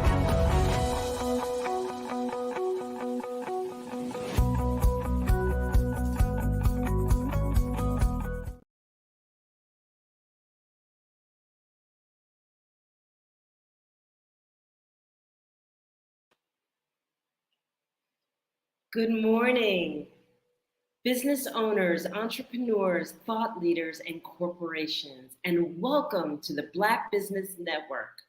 My name is Dr. Enolia Fodi, and I am the CEO of Enolia LLC, the Director of Operations for Vision at Freak Development, and the CEO of Expressions of Humanity Foundation. I am your business moderator for this morning, coming to you from Angola, Africa on the Black Business Network. The Black Business Network is a 24-hour business network showcasing Black businesses, business owners, entrepreneurs, and thought leaders worldwide. We have speakers from North Carolina, London, Singapore, Africa, Japan, and cities all over the United States. The Black Business Network is a global community sharing its business knowledge to empower, inspire, and educate businesses about business. And our keynote speaker today is Mr. Maganda Evans Tabingwa. We welcome you to our platform. Enolia 40, very happy to be on this show tonight. Thank you so much. And where are you hailing from? Where in Africa are you from? Maganda Evans, I come from Uganda. It's a country in the East African part of Africa. And I live in Kampala, which is the capital city of Uganda. Yes, and I come to you from Angola, and I'm here in Luanda. So it's wonderful, wonderful. No, so inspirational to meet you, Dr. Enolia. And Yes. I'm happy that we've connected through the Black Business Network. Yes, and just tell us a little bit about just your titles and whatnot, because I didn't have your bio to introduce you properly. Well, my name is Maganda Evans Tabingwa. I may repeat that for clarity. As I've already told you, I come from Uganda, Africa. My background in education is in information technology. I have a bachelor's of information technology. My master's is in software engineering.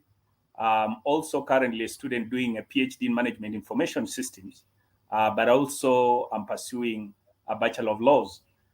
Besides my education, I lecture in Cavendish University, Uganda, but more of why we are here today, I am the CEO of Tanya Innovations Africa, a company that I formed in 2021, and I suppose that we shall be able to dive deeper into that. So briefly, that's me.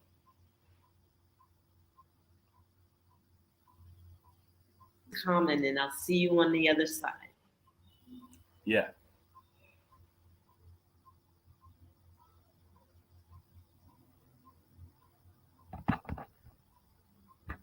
Okay.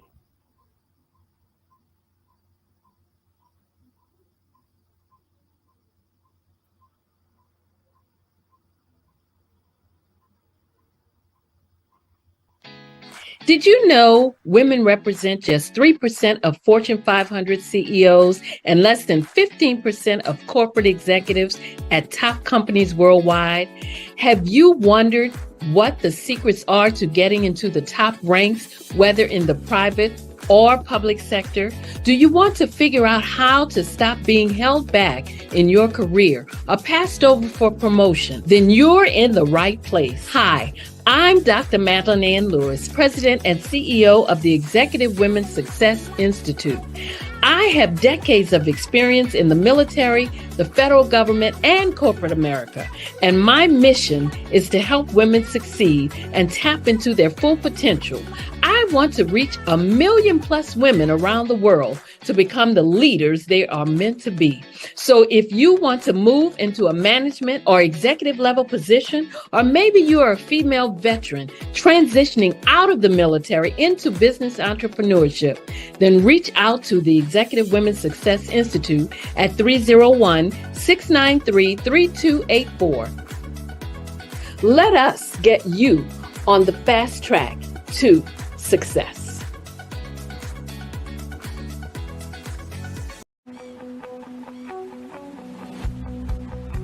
I am Black Business.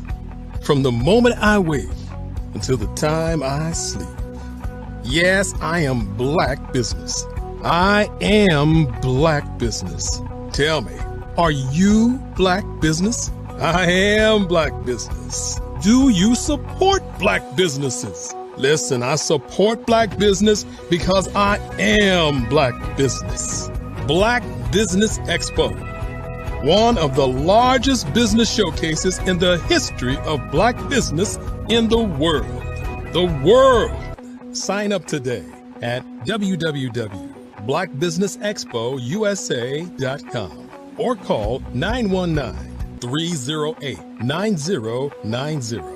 I am Black Business.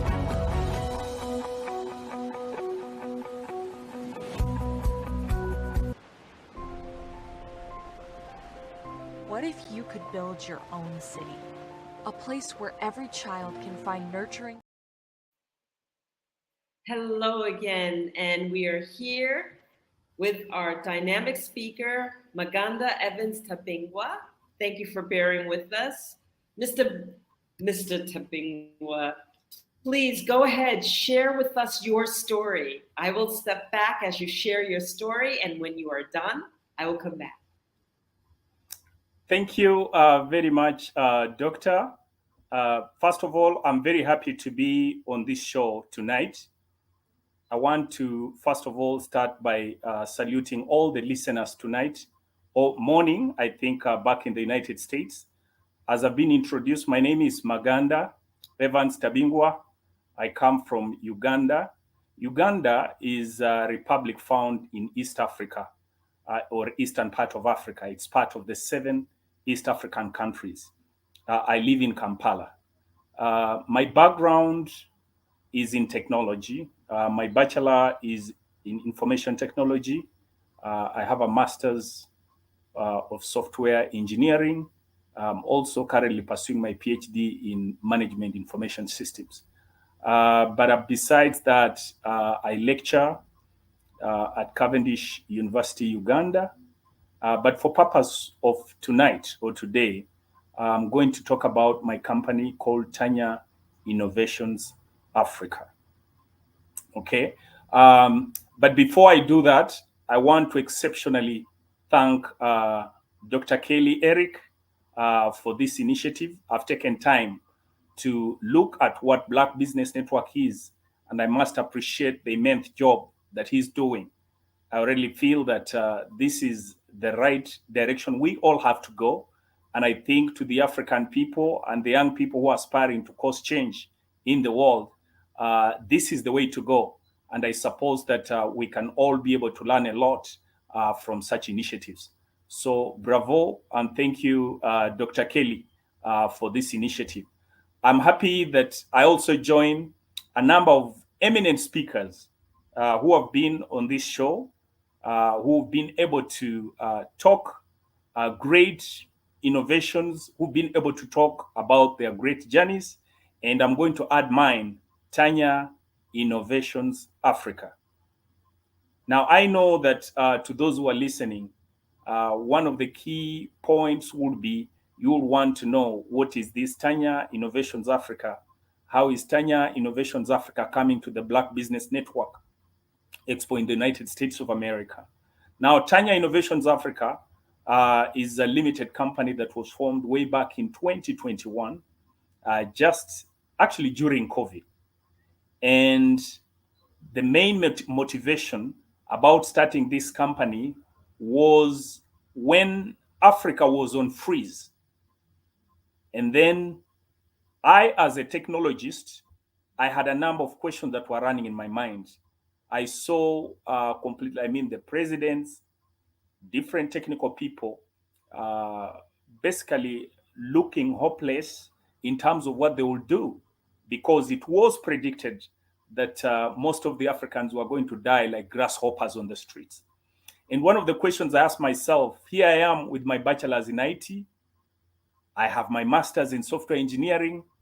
What is it that I have added to our people, or what have I added to society that if COVID came today and it took me plus other people, what is it that I have done with my knowledge to cause change? And then I realized it was not a time for throwing complaints or finding whom to blame. I realized this was a serious matter. That as an IT specialist, here I was, a lecturer who had been teaching for over 10 years. And yes, I had done quite immense job in causing transformation of the intellectual mind of the young people. But here I was, there was nothing that I could be able to touch single-handedly to be able to show what I had actually added to society. And at that time, I realized that besides what the government was doing, and besides what intellectual power that I had in my own mind, I had to start engaging in activities that cause the social change. And one area that I I really looked at was the area of businesses and how people could be able to network using technology. So we formed Tanya Innovations Africa in 2021. We launched it at Sheraton Hotel sometime around October. And then we start creating our footpath. What do I mean?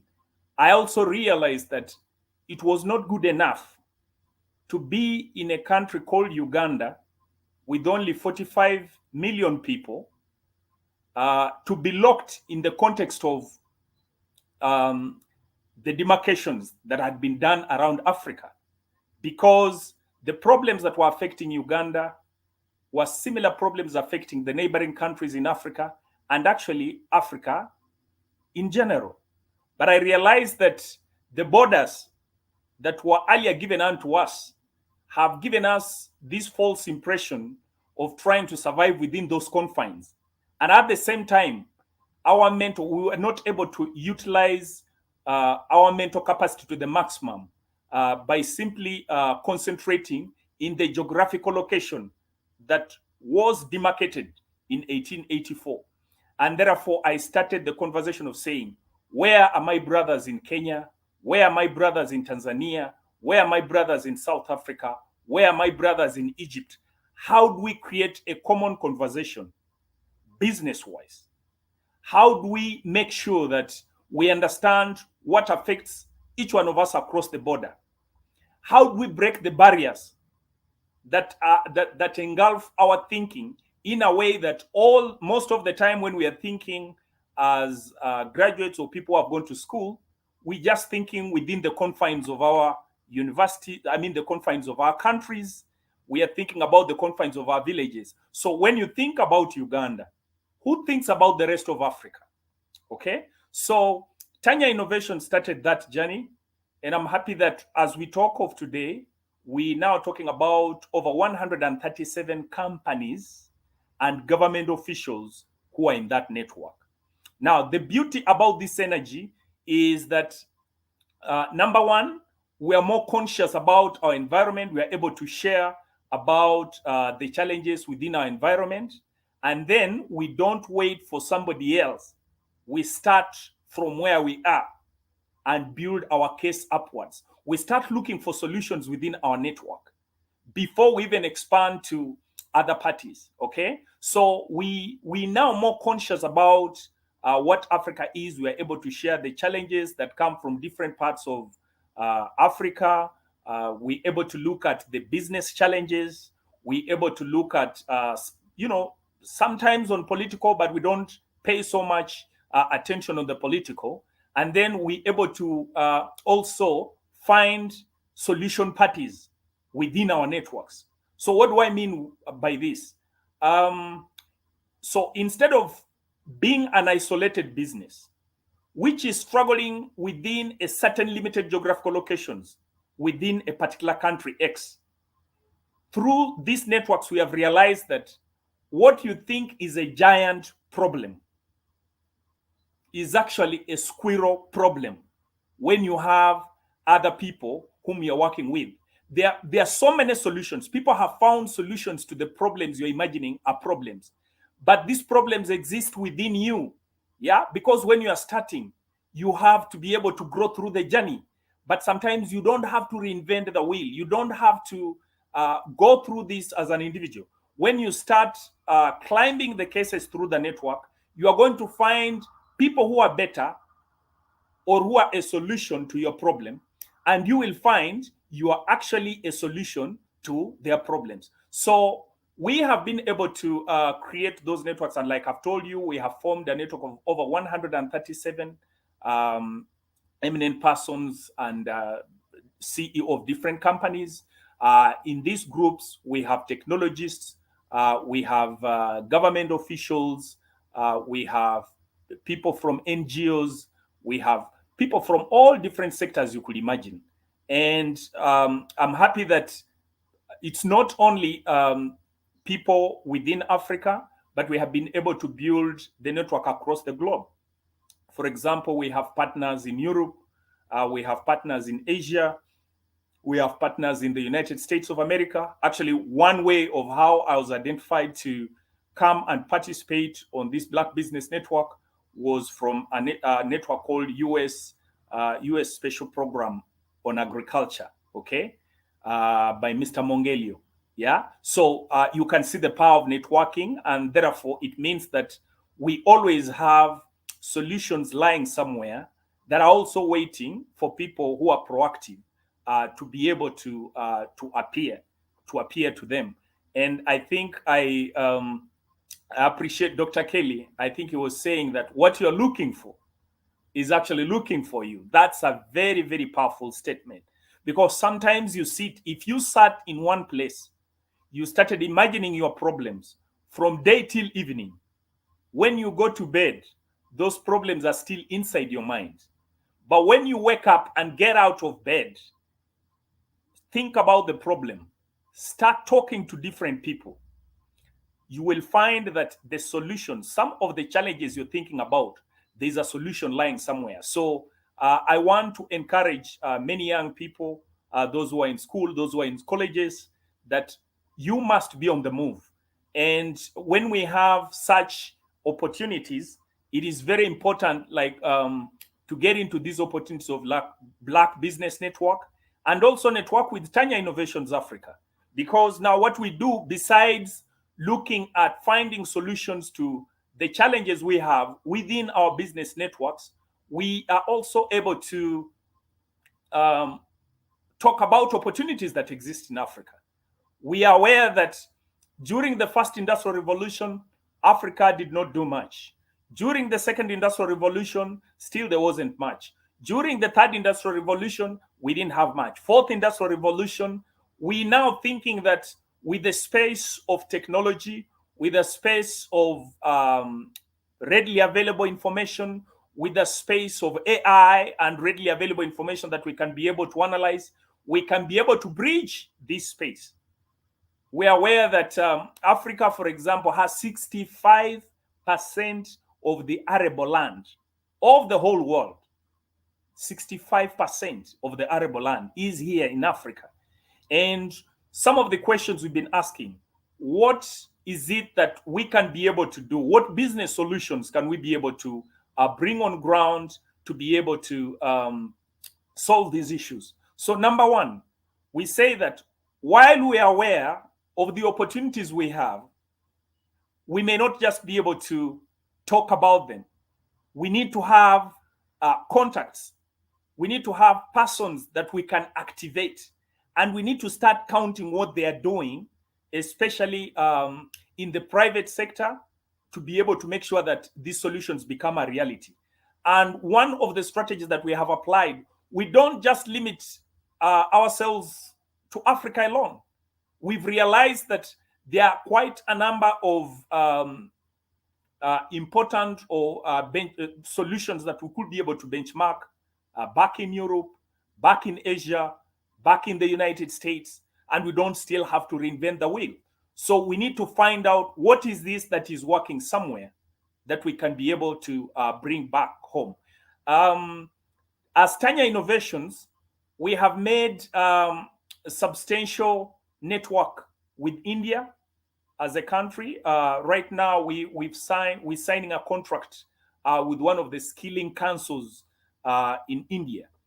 And how did we come to this skilling council? We found that India, which is relatively closer to Africa in terms of the social structure and the economic, social structure, and in terms of where we've all come from, we've realized that they are making substantial progress in the area of technology, in the area of skills training. So what we've done is that through the networking, we hosted two officials from the Skilling Council of India in Uganda, and we were able to showcase what was happening back here. And when these parties went back to India, we've now made an agreement with the Skilling Council. And in this agreement, they will just be able to bring down on ground the model they have been using to skill the young people and the community back in India, okay? So that we can be able to see how we can also be able to roll the same. Now, that is an example of how networks, how networks are able to help us, or how networks can be able to cause change. Because rather than sitting down and imagining, okay, we are here, we're educated, we shall be able to look at the solutions, it becomes much more easier at benchmarking on best practices somewhere and be able to bring them down on ground. Yeah. Tanya Innovations also has made a substantial network in Asia, especially in Dubai. I personally traveled to Dubai in the month of October. And one of the things was that we were trying to look at Dubai. Dubai in the 1970s, actually 60s, going to 70s, it was almost at the same, at a similar economic status as Uganda, okay? And some of the things now we're going around the globe to find was that why would this country have been at the same level as most African countries, but today it's actually an economic giant dictating, dictating the economic affairs of the world in one way or the other. And so what we did, we just had to make this visit to be able to make a number of discoveries so that when we come here, we can be able to think. Yeah, like one of the most astonishing thing was that while we talk about when we talk about the museum back in Africa, we talk about the museum of what happened way back. But I visited this place called Museum of the Future. And I found in Dubai, they have a museum that exhibits technologies, AI technologies, robotics, that will be running the economy from now till 2070. Okay? And this had an immense effect on how I thought, because I said, okay, now here we are. We're talking about a museum, but we're talking about a museum of the future, not a museum of, where we come from or what happened previously.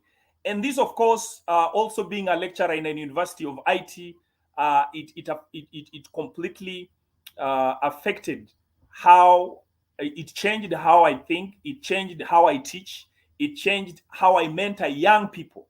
And of course, these conversations, as I'll be able to share later, we bring them on also our talk show, which is more or less similar like Black Business Network, called the Global Talk. We are able to share these experiences and help many other Africans who may not have the ability to make this global travel, who may not have the ability to access regular internet.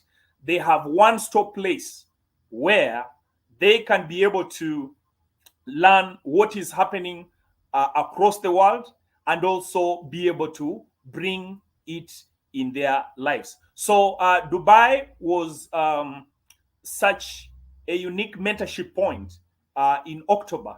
And this has also formed a number of chain areas of discussions that we are having with local leaders here. We are having with people who are in entrepreneurial ecosystem and things of the like. Yeah. Now, also Tanya Innovations does a lot of, bringing on board investors. Remember that so many times we find that the information outside there concerning Africa, concerning Uganda, is not true at all. Okay? If you're looking for one of the greenest, one of the beautiful continents, whether you go to the south or you go to the north or you go to the east or you go to the west, there is beauty that majority of the people have never seen. But because they don't know this, and because the publicity available is limited to showcase the beauty of Africa, so many people have formed wrong opinions about this continent. But just I think this is a country, this is a continent where actually nobody should actually die before coming to Africa, especially if they are not from Africa, because there is that greenery, there is that natural beauty that many people have not been able to interface with.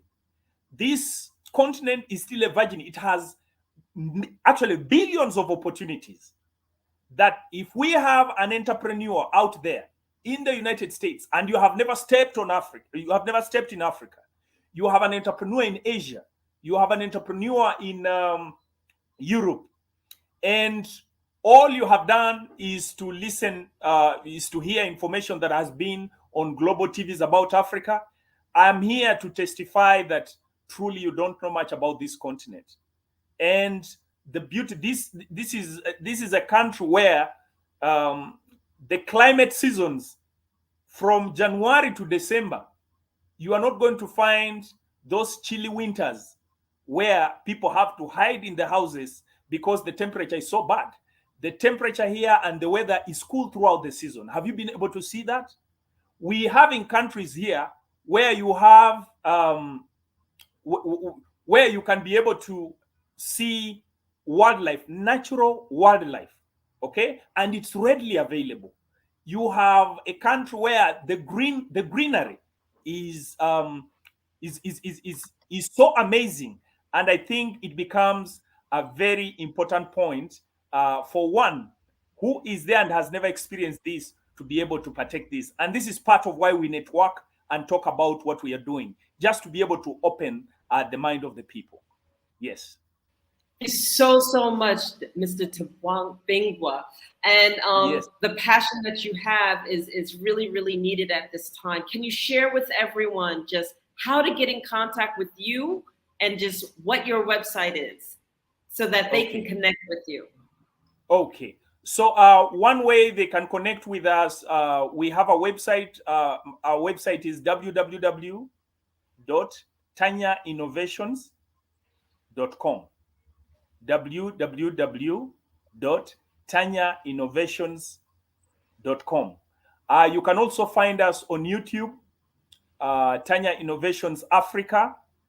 We always have our global talk shows every month, and I think we shall be planning to invite a number of parties in the Black Business Network, including Dr. Kelly. We have already made an invitation. Dr. Enolia 40. Please, you. would be privileged, I think, through Dr. Kelly. If he finds it prudent, please come on this platform. We are now world citizens, and it would be good to be able to have that share. Thank you for your wisdom. Thank you for the share and showing us the passion that you have. Africa will be a better place. We will innovate it. And I want to thank you for coming on Black Business Network. Okay. Genius is coming, and I'll see you on the other side. Okay, thank you. Thank you very much, Dr. Enolia. So I want to take this opportunity to promote the scholarship that the Black Business Expo's mission is to raise funds for high school seniors going to college or K through 12 entrepreneurs.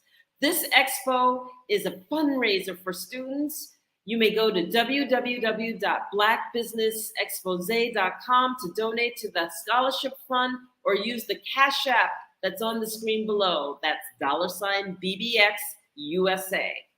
Our goal is to give laptops and up to $5,000 to 10 students. Students can register online at www.blackbusinessexpose.com.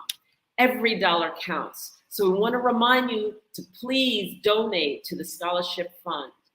We also want to take this opportunity to thank our sponsors for the Black Business Network, the Black Business Expo USA sponsors. NC 100, Moody Capital Partners, Suede Soul, BDM Media, Lotus Ritchie Coaching and Training, Carolina, Virginia Minority Supplier Development Council, Step Management, Hello LLC, BHS and Associates, Margie McLean Foundation Incorporated, Genius is Common, Earth Essentials, Malaine Cheney, Global, Executive Women's Success Institute, The Quality Coaching Company, Superwomen Business Services, Creative Force Studios, Lee Entertainment, Artistic App Design, and Black Business Expo USA. I want to thank you and leave you with this message. Genius is common, and I will see you on the other side. Art to me is a creative expression of something from nothing. You know, it explodes onto the canvas, or it explodes on in my work. One of the things that I try to do more than anything is I try to just give the lines and the movements and emotions and expressions into what I do. Art really means to me a chance to express how I feel deep down inside. Most of my art begins as a thought that I might have, you know, whether it's sports, whether it's history, whether it's a woman or a man. It pretty much starts as an idea of thought before I get into the actual image of what I'm going to draw. I do a lot of historical pieces. I was a history minor in college, and I love to do history pieces. And a lot of times I'm thinking about history, and then I try to make that history impact you as you look at it. That's one of the reasons I do pictures so large. People ask me, why do I do the pictures so big? And I tell them, I want the piece to impact them as they're looking at it, to kind of dominate them, dominate their space. And most of my pieces I try to do off page. I don't try to do anything that's going to be in those four corners, or in a square. And I want your imagination to be a part of the piece that you're looking at.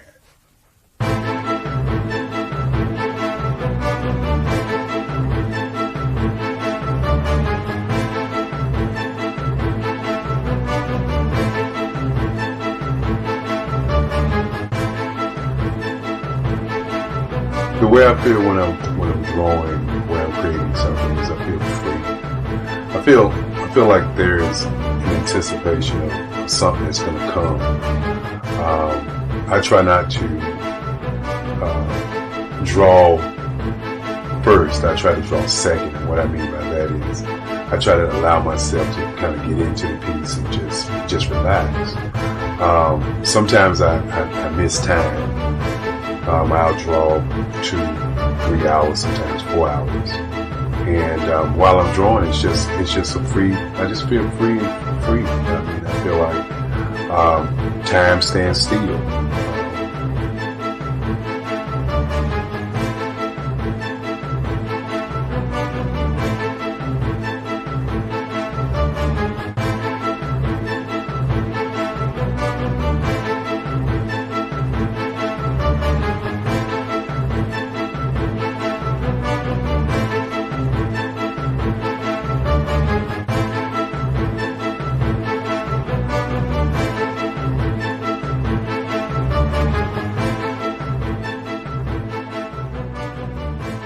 That's what it's all about in terms of the lines and the colors of my work, is to get an expression, to go deeper and past just what you see on the surface, but to go and try to find an expression that everybody gets a different taste of what that expression is, whether it's anger or whether it's being happy or whether it's being, kind of calm or nonchalant. That expression that people take away from the piece is the most important part of what I do as an artist. Bold is the size of my pieces, where I try to do the piece larger than life, to kind of push forward toward you. That's what the boldness is all about. It's not so much about the lines, it's about the size.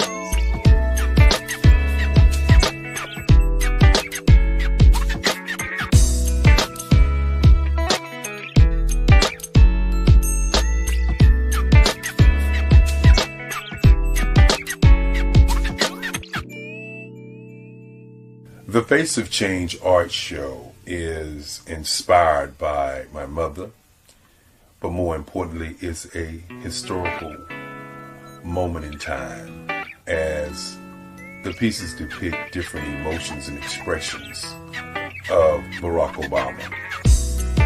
The 44th president is indicative of the 44 pieces of art that I have done in this particular collection. When you begin to think about expressions and portraits, this is a portrait gallery of expressions of what transpired as Barack Obama ran for office. Some of the pictures are abstract and some are expressionistic. And I combined both of those forms of art to create this collection of art pieces.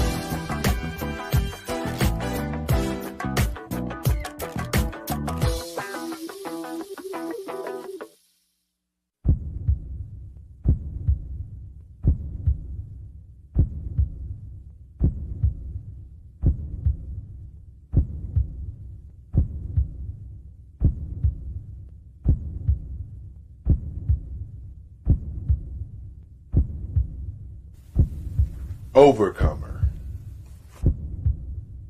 brilliant, ambitious, motivated, awesome. Obama.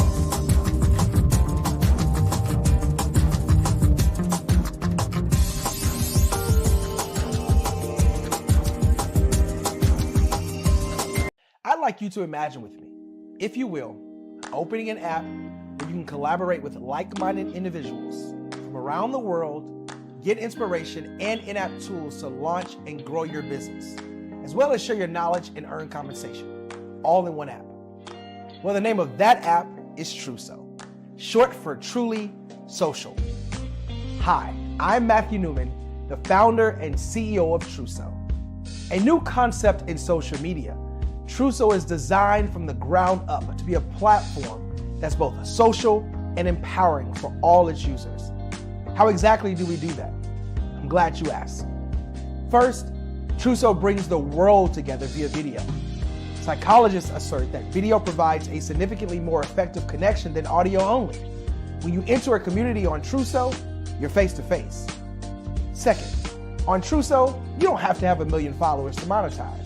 Our business model allows all hosts and moderators to monetize, no matter the size of your following, by 1, producing fee-based content, and 2, inviting others to join the platform as subscribers. Even more, Truso has an in-app resource library with over 100 free resources, forms, and documents to help you build your brand and grow your business. Third, Truso is inclusive. The deaf and hard of hearing communities make up 360 million people worldwide. Unlike audio-only apps, Truso embraces this community, providing a networking platform that allows them to participate via video and closed captioning. We even have a deaf and hard of hearing foundation in the works as well. Fourth, Truso is both social and safe. We refer to Truso as a virtual extension of the beauty shop, barbershop, and brainchild of the community. A place where there's laughter, along with wisdom, growth-oriented conversation, and genuine connections in a safe space. Truso even has proprietary security to ensure we maintain a safe environment for everyone. Where are we at now? Truso is live, y'all. We've launched in beta, and we're acquiring users daily. We have an incredible development and marketing team, plus amazing celebrity influencers at the table, helping us spread the word around the globe, beginning within the African diaspora and beyond by creating a safe space for growth, connection, and collaboration. We're truly excited about Truso. We've created something special for which there is a global market. And we invite you to embark on this journey with us as a shareholder. The future for Truso is truly bright. Join us and let's go there together.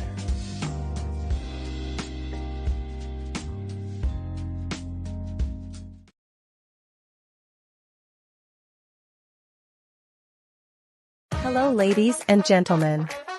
Allow me to introduce myself. My name is Tara Bush, and I am the co-founder and COO of the Hello LLC, where our mantra is helping everyone live life optimally. And more importantly, helping entrepreneurs leverage leading-edge optimizations. We help businesses build, brand, automate, and pivot into the future. With over 22 years of corporate C-level experience, I carry a wealth of knowledge and expertise in my professional portfolio. My professional journey has encompassed various facets of business, executive leadership, project management, marketing, systems, space planning, and strategy implementation. I have had the pleasure of partnering with and managing multi-million-dollar projects for the top Fortune 500 companies, prestigious universities, and well-known sports teams around the world, like ExxonMobil, Apple, Samsung, Citgo, HP, Ziegler Cooper, the Houston Astros, the Dallas Cowboys, Bank of America, and Vanderbilt University. What fuels my drive is a passion for innovation and creativity that knows no bounds.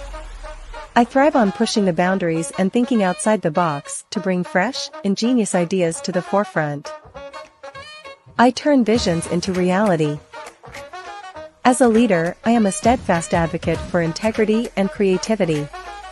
I am driven by a profound desire to help individuals and businesses create their own return on time investment while leveraging technology.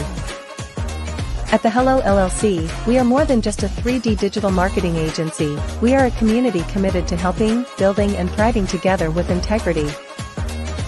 We can either show you, teach you, or do it for you. We believe in the power of innovation to transform the status quo.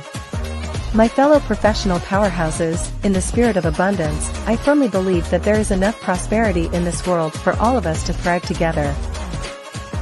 So, I invite you to make the pivot because the future is already here.